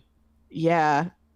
I think it's from the creators of Telltales. I think they said Walking Dead, some Among of Us. the Yeah, yeah, from the people who watch. Okay, yeah, The Wolf Among Us. See, look, and those are my favorite ones. Those are my favorite ones. You know, yeah, and I'm still waiting for the Wolf Among Us sequel whenever the hell that's gonna come out. But Yeah, it look phenomenal. I like it. It's got that quirky humor. It looks funny. I mean, I like the graphics of it. Like, it looks like it's a good time. Like, it looks like it's gonna be a funny game. I think it's people who are in charge of superheroes. I think that's kind of the synopsis of it. They're dispatching them or something. But Yeah, you got to deal with the reality of yeah, what the it's reality of it. Kind of like the boys. You know, Mhm. hey, if I fly into you really fast, I'll probably kill you, even though I'm trying to save you. You know, Yeah. kind And of it seems like it's got that quirky kind of, you know, just workplace kind of humor going on, and it looks funny. It looks really good to me. I can't wait. And of course, it's got my boy Aaron Paul in it, you know, from Breaking Bad, and Laura Bailey. So I mean, it's got a good cast to it, and the writing seems funny to me. So I'm all for it. I can't wait for that. Absolutely, yeah. This trailer was really well done. Mhm. Like you said, the humor is It's my type of killing me. humor. It's my type of humor, definitely. Absolutely. Yeah, so shout out to that team. Looks like they're doing some phenomenal, unexpected work. I'm feeling the vibes with some of the villains, some of the other stuff they got going on here. They're killing me. Look at that bad bitch right there. But again, like Hero said, all genres are on the come up. Like we're just getting, you know, so much innovation from a lot of things, because this is even innovative for them. You know, it's not just. Thank you. It's not just the Telltale formula, right? You know, it's more going on here. It's a really interactive kind of thing going on. It's like they're going a next step of that, you know, known Telltale's type interactive gaming. You know, it seems kind of going breaking the fourth wall a little bit too with what they're saying. Yeah. So I am all for that. I love that type of thing, you know, that type of humor. So yeah, and it looks fantastic as far as graphically. Like it looks like a TV show a little bit. It does look like a TV show. And I hope it does well, because I you know, if it's good, I would love to see more of this. This and Jeffrey great. Wright is in there too. Oh, okay. Well, yeah. Yeah. Let's go. Shoot, got a great cast. So Yeah, they did phenomenal. Like I said, then we also had the announcement and the return for Helldivers 2, which they announced a major DLC expansion for for the game, which actually came out that very night. You could go and play it immediately. It's you called know. the Tyranny, something the Tyranny of War or something Hmm. like that. But they revealed some new opposition here with some new aliens, new weapons, new stratagems. It looks like they're definitely stepping it up. Like we said, apparently they've gone back to overwhelmingly positive. Apparently they're doing a lot. So they're finally seem like they're getting the direction for this game under their belt as far as making it a solid ongoing game, which is definitely a key. We're all talking about going back and taking a shot at it when we can find the time, because that's the real struggle right now. Yeah. Yeah, to the universal tears of, Xbox extremists everywhere when, the Helldiver showed up on the stage. It was not an announcement for it to come to Xbox. Yeah. But more DLC for the PlayStation and PC community. It's what we've been asking for. We wanted more enemy types, a little bit of diversity on location. So it looks like we're gonna be like in a city, essentially. And now we also have a vehicle. So that looks amazing with a little turn on the back. Yeah, Get a good old fun time. they're also bringing more customization. It seems apparently you could paint. Yeah, You this can new paint your Warbond. vehicles Yeah. now, and your as well as your mech and all that other stuff. So yeah, good job from that team putting out that update immediately for that. For everybody who was looking forward to that and having a ball with that. See you guys. Oh yeah, absolutely. Yeah, I remember we did get to play with Hero a little bit when we were. Yeah, it with was fun. everybody. It was fun playing with Hero. Yeah, it was a lot of fun. So yeah, I'll try to. We always play late, which is early for you, Hero. You being on the upside down part of the planet, as Logic likes to explain it. So yeah, we usually play late night, which is usually when we catch you on. So yeah, shout out to that team. It's looking really good. Finally, I'm feeling like I want to make a return to uh, dishing out some super democracy. Absolutely. Shove it right down their throats, whether they want it or not. Absolutely. Then another surprise one. Like I said, I don't know what to think of this just yet, but just talk about going back into old school franchises. Turok coming out of nowhere.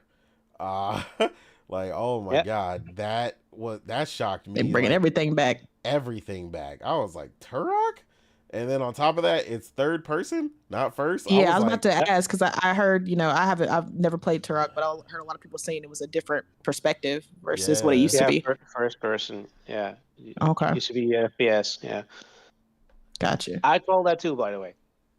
You call that? Yeah. We've Nostradamus out here. When I saw that character, I knew it. Yeah, that's fucking Turok. Yeah, it looks really cool though. Spaceship. Yeah. Yeah, a lot of what they're it looks good though. It looks very good. Yeah, and then it's looking real co-op too. So is it kind of the same kind of thing as Dino Crisis? Is that what it is, or it's different? Not exactly. Like it. This is more like sci-fi in terms of that there's actually aliens and they've modified dinosaurs like cyborg dinosaurs and stuff like that. Oh, okay. Yep. It's really weird in the later iterations. It is. Got you. Super cool weapons though, like the Cerebor. Like, man, come on. Yeah, the gameplay. They better cool. bring that back because in the last they did try to reboot it before, but it was like that more like really grounded and didn't really have anything to do with the previous games, and that flopped heavily. So I hope they succeed this time around. Yeah. Okay. I have to put that on the wish list. Oh, and it's co-op, right? So we can play together. Mm-hmm. Hell yeah. Yep. Yeah. And then, of course, a big one, I know, for a lot of us here as well. I know Morgan was super stoked to finally see Yes. it. Yep. I got Mafia. my Italian fingers together, I'm over here like, yeah, forget about it. Forget about it. Let's go. You know. It's about family, Yeah, I'll have to make sure we have spaghetti that night, when this comes out. Absolutely. I'm gonna have to have spaghetti. Yeah, and according to my Italian friend, she said make sure you don't break the pasta. Don't break the pasta, all right? Which is I had to laugh at that when I learned that because my mom literally broke the pasta all the time. I think all Black families break the pasta. The biggest cardinal sin. Yeah. Oh man. But yeah, this game Shameful. Looked really Shameful. great. After you got to see some more footage of it, between you and Weeb there, how'd you feel? Man, it looked great. I mean, but Take-Two with or 2K, I should say. When it comes to Mafia, this is one of the franchises that they actually are good at. Mm-hmm. And it looks, graphically looks insane.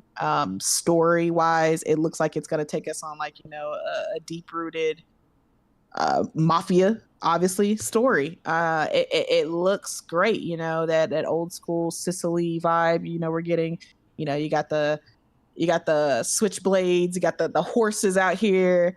It looks like we're gonna be getting some vineyards. It's just giving a whole old school vibe, and it looks like it's gonna be kind of like an origin-ish story, about how this kind of mafia family started. So I'm all the way down. The music obviously was great. That little operatic music for the background, it definitely fit. It was a whole vibe. So the character looks interesting. Looks like we're kind of first joining into the mafia. He's kind of blooding in to the family. So we're probably gonna have to prove ourselves and do our task and stuff to kind of join in. So I am all down for this. It looks fantastic. Yeah. Same. You know me. I love my mafia movies and games, and the Yakuza love. But yeah, I really this sort of I wouldn't even call it guilty pleasure because the games are great, but it's one of those underrated franchises. Mm-hmm. I generally I'm sure we're gonna get a lot of flack for this, but I like the Mafia games better than GTA. There's nothing wrong with that. There's nothing wrong with that. I can understand that because Mafia is it's fantastic. They've done such a great job capturing that. Hangar 13 is a great studio, and they've done justice to the Mafia franchise. So I can't even be mad.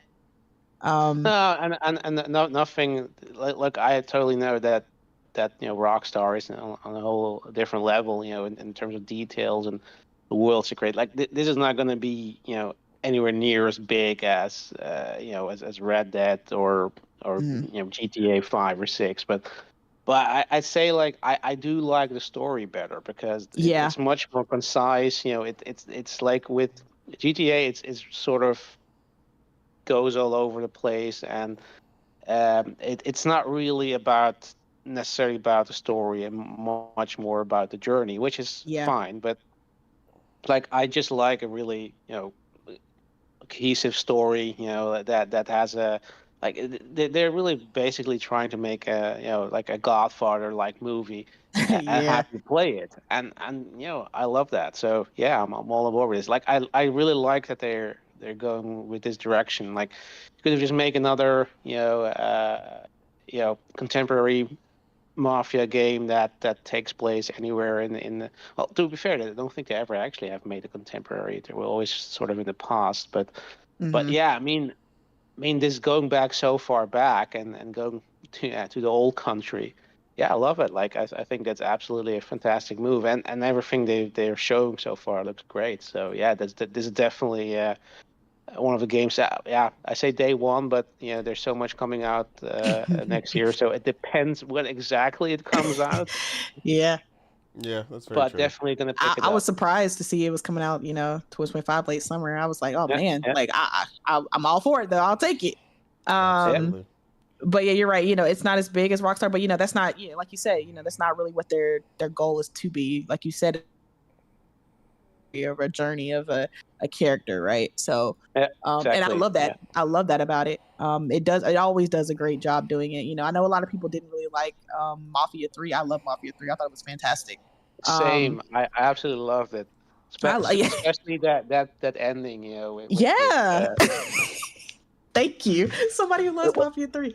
Like I absolutely. just everything, all of them, I enjoy them fully, and I can't wait to play this. It looks like it's just gonna be a great time. So another great What do you reveal. call it? Oh, Donovan. Yeah, I fucking love Donovan. Mm-hmm. All right. So all that and all that Mafia goodness is all well and I good. never played Oh a man. Mafia game. Oh yeah. Oh, of course you have it, Omar. Omar, we already Give me this know, bro. backhand, bro. We You already need to know. come over there. No. I was listening the entire time, but I have nothing to say about the franchise. Man, itself. you ain't got no excuse because they're all on PS Plus, and I own a bunch of them, so you should Yeah, play I them. own them. I own them. So it's just a matter of actually playing them. I'm Oh curious man, to do it. So is this a continuation or no, it's a prequel. This is going back. a prequel? But it does still look interesting, and apparently it's no longer open world. It's a linear experience, which Oh really? um let me guess, narrative driven, yeah, linear experience. So it's gonna be interesting to see, cause it does feel gonna be, If you if gory, you bloody. if you don't play Stuff. it before, if you don't play the other ones before this one comes out, I mean, I don't really see why you'd be interested in this one at that point. I have 3 games to play. I have Elden Ring to play. I have Soul Do you? Reavers 1 and 2 to play. You don't have to play Elden Ring. There's nobody forcing you to do it. Very true. My Well, God. you got till late summer, so make sure it's on the schedule, sir. Okay. Because Yeah. you know Okay. 2025 is gonna be Oh, packed, and you gonna get distracted like you always do. so, So so are we gonna forget that next year games are coming? They're not gonna wait on me? Ah, I well, know that's what I said. you It's got packed, so you got get that schedule. yeah, you gotta get on the I-10 by 10. Get your schedule right. Mm-hmm. But without further ado, Oh, you wanna and go? any more delay, Mm. the magnum opus, Oh man. the video game that shut the show down. Say it again. You can look it up yourself. Preach. The crowd reactions, the one and only, the The GOAT. effect that PlayStation first party studios have, in particular, the creators of Uncharted, The Last of Us, and have also brought you Crash Bandicoot. Look, they let you know. Okay, they let you know their pedigree. All right. They said we have never missed. Okay. Never Check our missed. records. Okay. We 10-0. Check our record. 10 All and right. 0. They went old school. They went to their root. Because they try to tell you they ain't never missed. They said, listen, we made Jack, never miss. Crash, never miss. Yeah. Uncharted, never Exactly. miss. Last of Us, never miss. I was Now we're about to saying. hit you with another banger. And of course, like you mentioned, a big fan favorite of many of us in here, The Last of Us, Part 1 and Part 2, phenomenal games unlike anything ever in the industry. And now they announced Intergalactic, The Heretic Prophet. This game. No, Priscilla. No, factions doesn't count. We don't talk about It doesn't that. exist. We don't talk Doesn't about that. Never existed. What is factions, huh? It starts by saying, the suffering of generations must be endured to achieve our divine end. I'm telling you, they never miss. They they always manage to bring something incredible. Also, I'd like to point out that it's a I love this scripture from alien language. 1986, the greatest Yeah, year that ever love happened. Oh. The fact that it's ancient Sumerian scripture, like that's how you know we way far in the future in this game, because 1986 is apparently ancient. Well, it is because that's when Tony was born. So Yes, but yeah, I mean, we get this opening sequence. look at that. It looked phenomenal. You can tell it's running in 60. Look at the particle effects on that. Everything. And that's another thing. You know, people was trying to tell me that Naughty Dog's next game was going to be locked at 30 because there's no way that they can capture the graphical fidelity that they usually do on a next gen console at 60 FPS. Again, stop trying to put other studios' downfalls on Naughty Dog, okay? Because this is running at 60. Who are these people? Oh, you know who these people are. Which side has only had 30 FPS next gen games? Yeah. Look at that! Look at that! Yeah, man. There's been an entire anime sequence. Everything. That's insane. The anime in the background. Put it on TV. Yeah. Look at that! I mean, look at that beautiful ass anime she watching. Yeah, a girl of my own heart.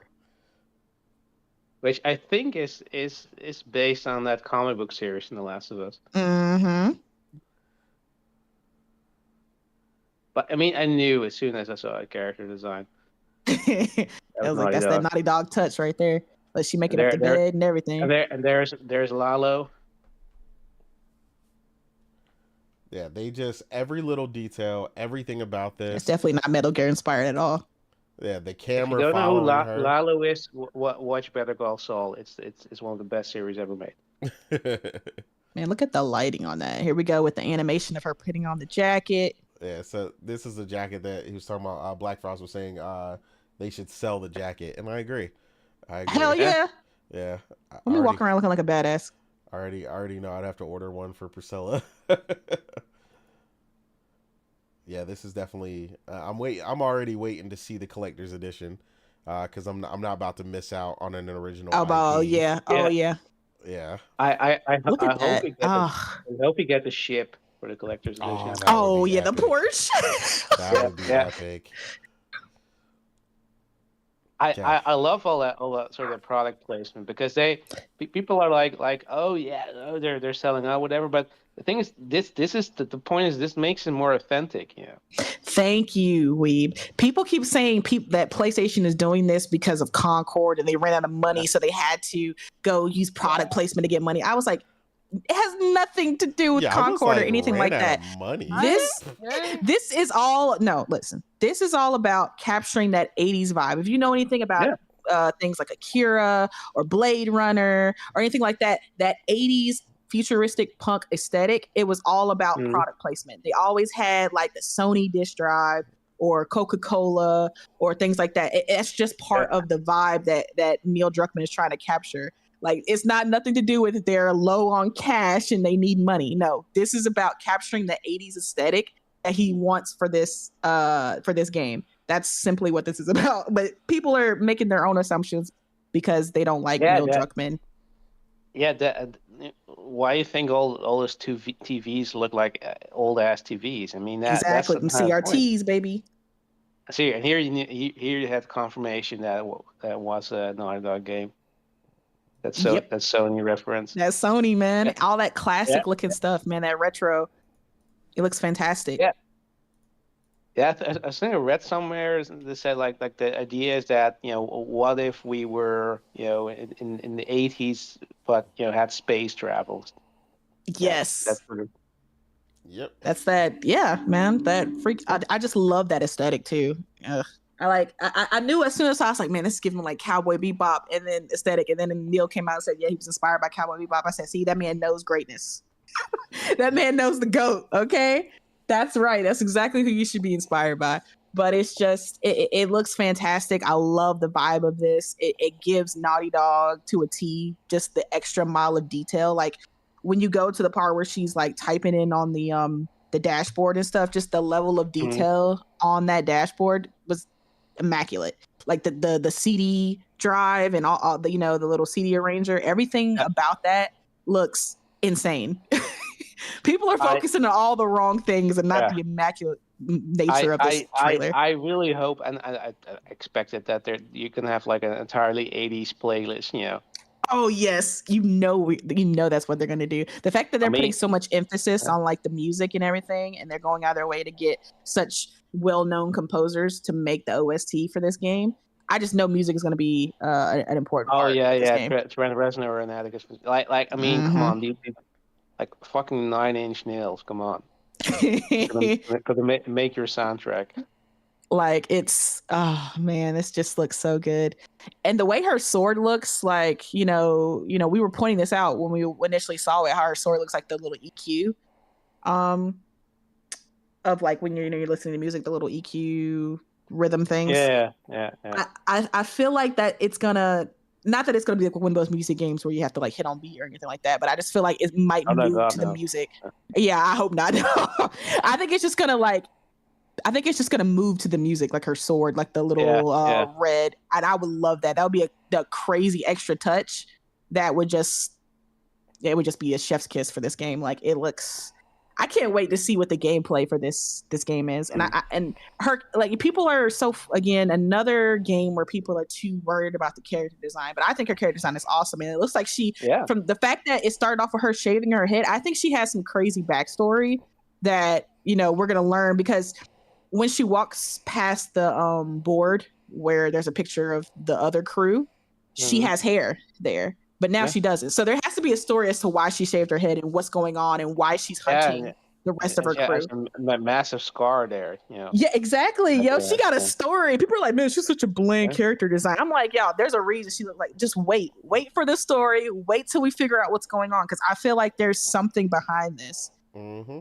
And, she's pushing so hard to go to this planet that apparently is, has a track record like the Bermuda Triangle. Like once you go in, you don't ever come back. Yeah, so there's a reason she's pushing for this. She's tracking because she's tracking somebody from her crew. Yeah. On the picture. Yeah. Mm-hmm. I'm like, how bad somebody got to do you, or it's either they did her really wrong or she loves them. But I think they did her really wrong or something, because how bad somebody has to treat you that you want to go to a planet where nobody comes back to get them. Like they must have betrayed her in the worst way possible. She's like, nah, I'm going, bro. Either give it to me or I'm finding another agent to represent me. And she's like, fine, I'll let you have the contract. So I know there's a crazy story to why she's doing this and what happened. And I really can't wait to figure out, what started all this for her. And her ship is fire. Like that poor ship is amazing. I'm sorry. It's beautiful. Yeah, there's so much detail in every little thing. This is why so many people are watching it. Like I saw somebody do like a 40-minute breakdown of just this trailer, because there's always so much detail in everything Naughty Dog does. Everything is very deliberate. There's probably a bunch of Easter eggs that we haven't even seen, like that we haven't noticed. Yeah, people are already calculating what the QR code meant that was on the wall. Oh yeah, on the board. Yeah, and it's some sort of math equation, which has something to do with like a certain circumference or circle. Like people are already on it, man. Like it is just incredible. Like everything about this just screams what I wanted. Like I said, I'm already, I mean, for sure, like how big of a sci-fi fan I am. Oh yeah, sci-fi nerd over there. Yeah. So this is just everything I could want from them. If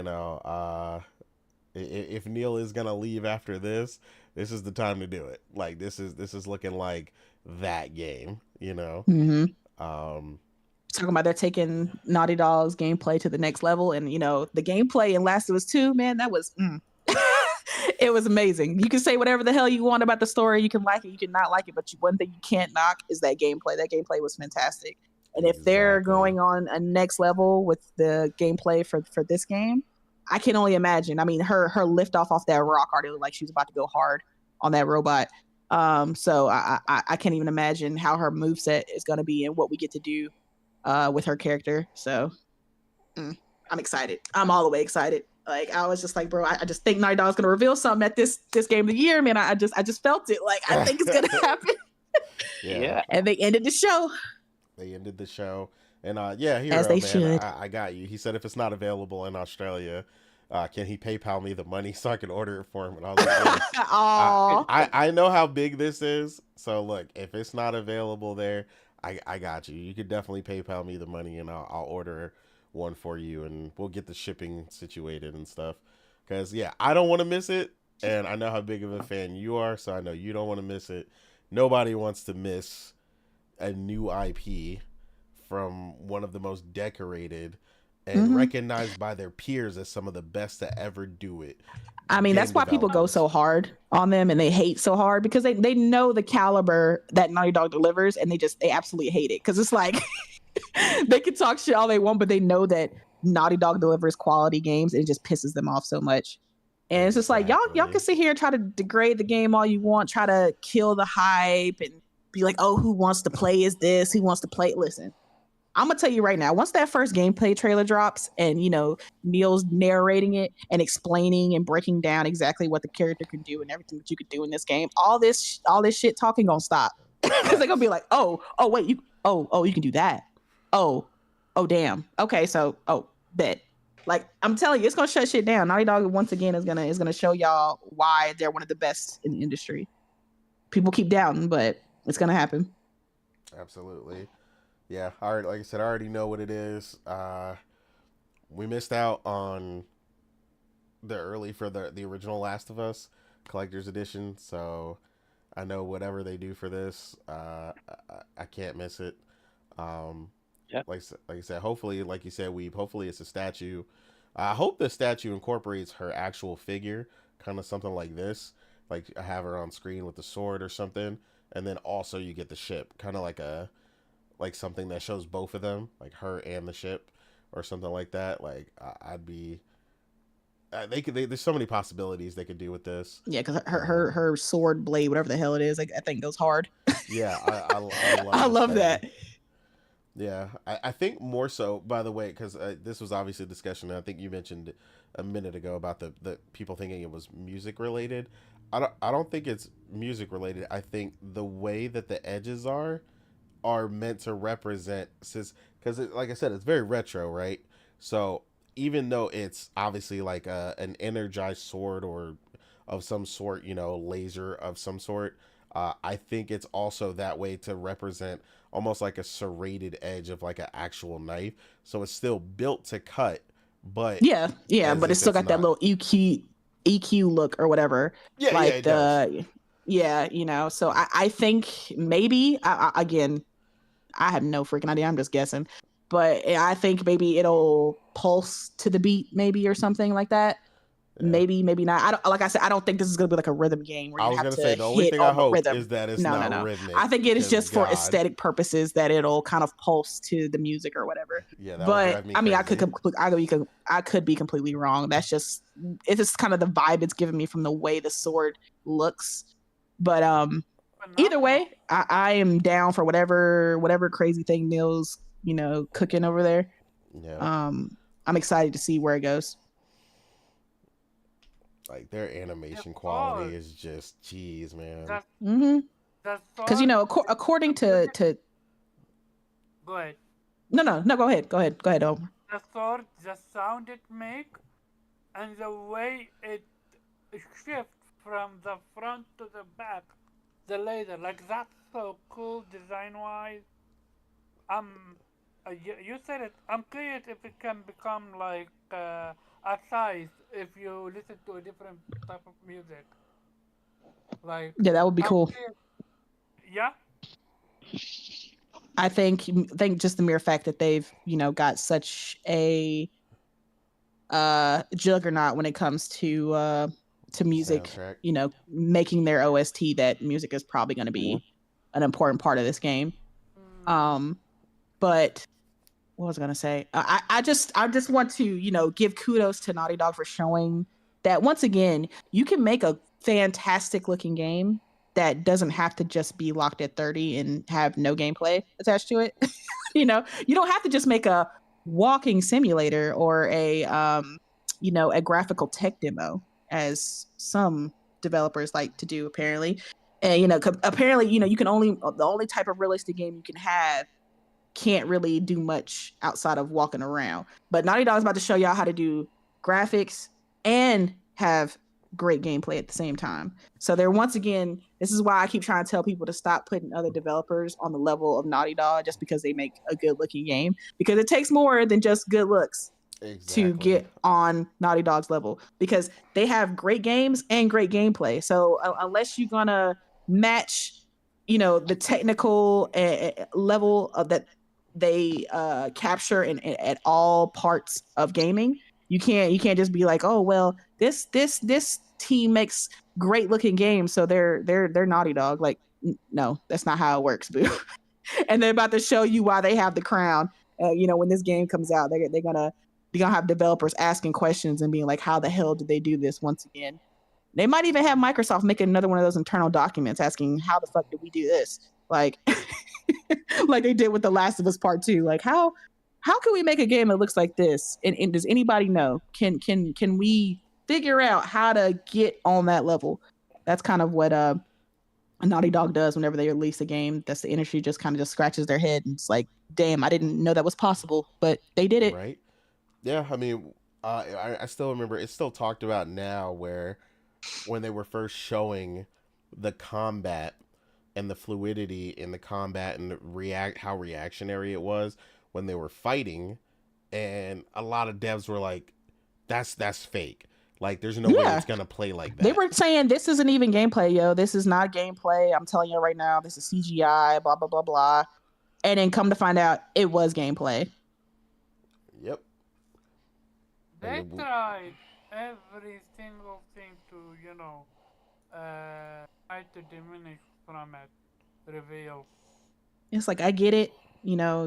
Your development team is good, but it's not on that level, and it's okay. Not everybody can be the GOAT. But, Absolutely. There's no need to be like, it's not real. Because we can't do that, so that there's no way they could. Yeah, I mean, if game development was an Olympic sport, I mean, everybody can't be an Olympian, man. Like, everybody can't get the gold medal. Everybody can't get that gold, And it's okay. It doesn't mean you can't run, There's a reason why everybody knows who Usain Bolt is. It's because he won. Yeah. And he broke records. So, Facts. Yeah. That's where we're at. That beautiful racer red on that shit. I love it. There's so much detail. I noticed something new. I feel like I notice something new every time I watch it. Like, at one point, I didn't even realize that the oval shape of the engines at first, like, because I was so focused on the Porsche portion here and like the wings and everything else, and then I was like, oh wait, because every time I would see the engines when they were powering up and they show them at like a different angle, so it's harder to see. But when you see them here, you could see their shape, the detail of the fire, the ignition, fire start in here already. Man, I've had a ship like that, man. I'd never leave it. I just live, I'd never come out that damn ship. Like, it has everything I ever need, bed, kitchen. I'm good. Yeah, you got your anime. You got. I got my anime. I just need my PS5 and I'm good. Right, like video. She watching some bomb ass anime too. Like, look at that shit. Yeah, that anime. That bitch going in.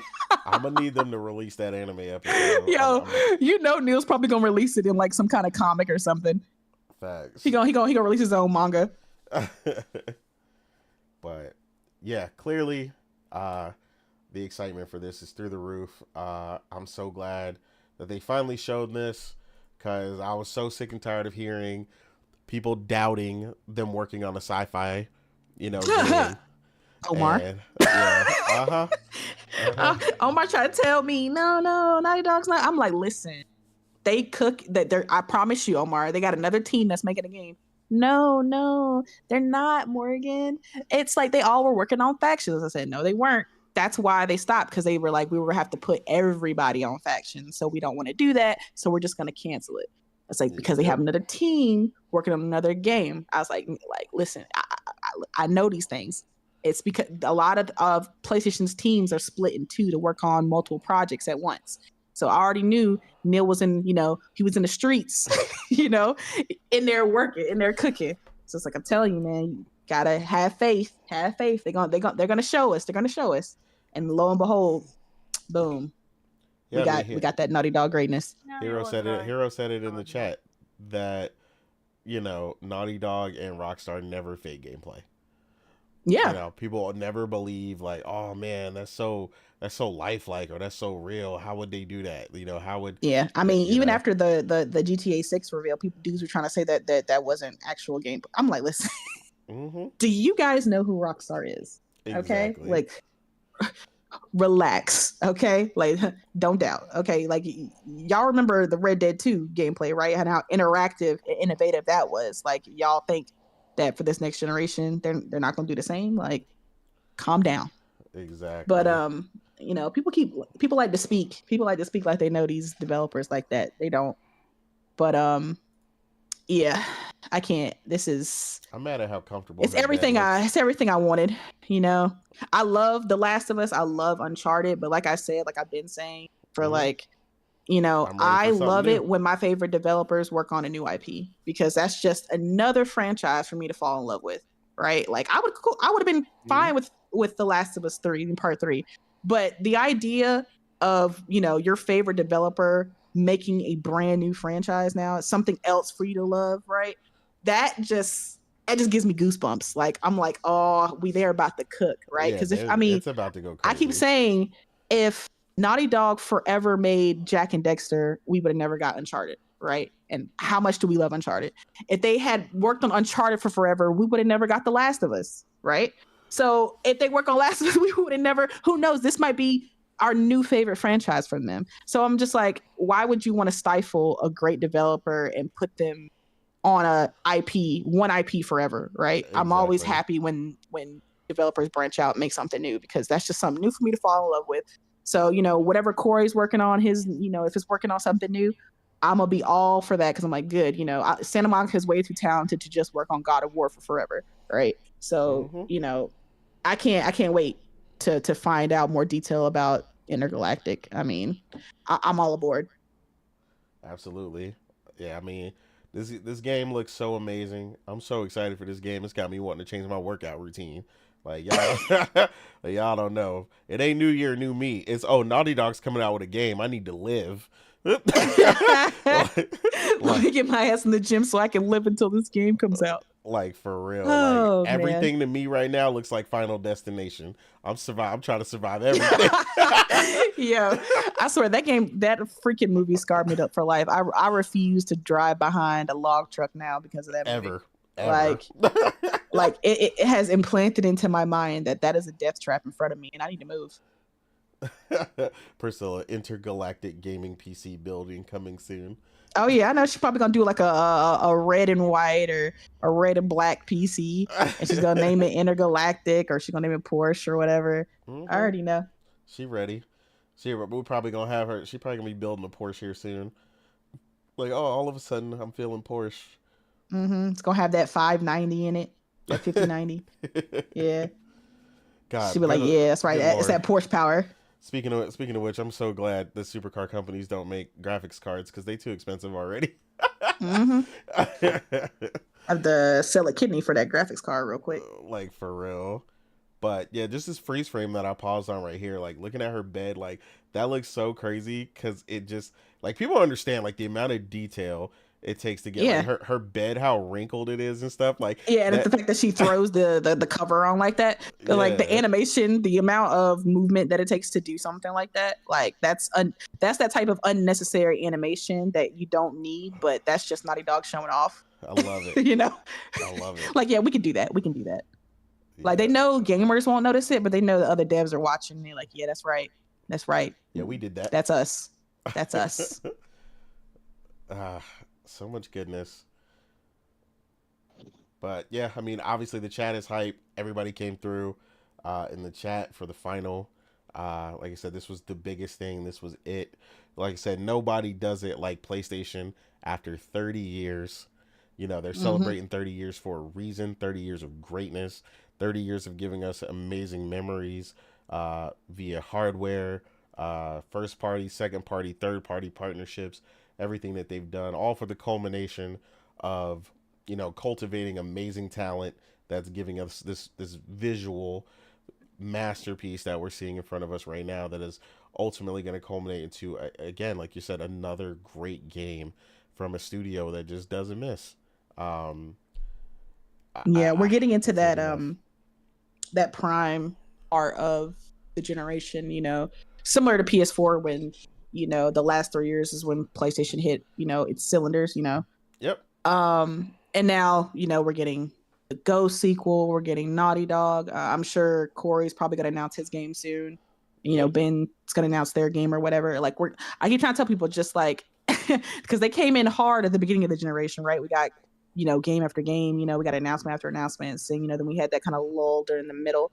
But the end is really when PlayStation likes to put the period on their generation, and they like to go home. And I'm just like, this is why I was like, people upset, like, oh my god, this generation sucks. And I'm like, I mean, we've had more games this generation than we did last. Like I was like, do y'all not remember like the beginning of the PS4 generation? Like they were calling it the indie station because PlayStation really wasn't making any kind of AAA games at the beginning of the generation. It was the last 3 or 4 years that everybody remembers. But people like to, I don't know if it's that revisionist history or it's just that recency bias that they just in their mind, they kind of rewrite that the Horizon and the Spider-Man and the God of War and the Last of Us was, it was spread out through the entire PS4 generation. And I'm just like, nah, it was the last bit of the generation. So, right now we're about to get into that part where, the PlayStation big hitters are about to come out. And, they're about to, serve us with that greatness. So, I'm excited. I'm happy. Here we go. Absolutely. And that's why I wasn't really mad about, the Last of Us remake that we got, because that kind of gave, and the Last of Us Part 2 remaster, that kind of gave Naughty Dog, their first little footings into PS5 and, learning how to navigate it, learning what they can do with it and what they can't do with it. So, now they got their toes wet with the remake and the remaster. Now they can go full throttle on this new IP. Now they know their way around the PS5 and they can, take full advantage of for this game. So absolutely. Yeah,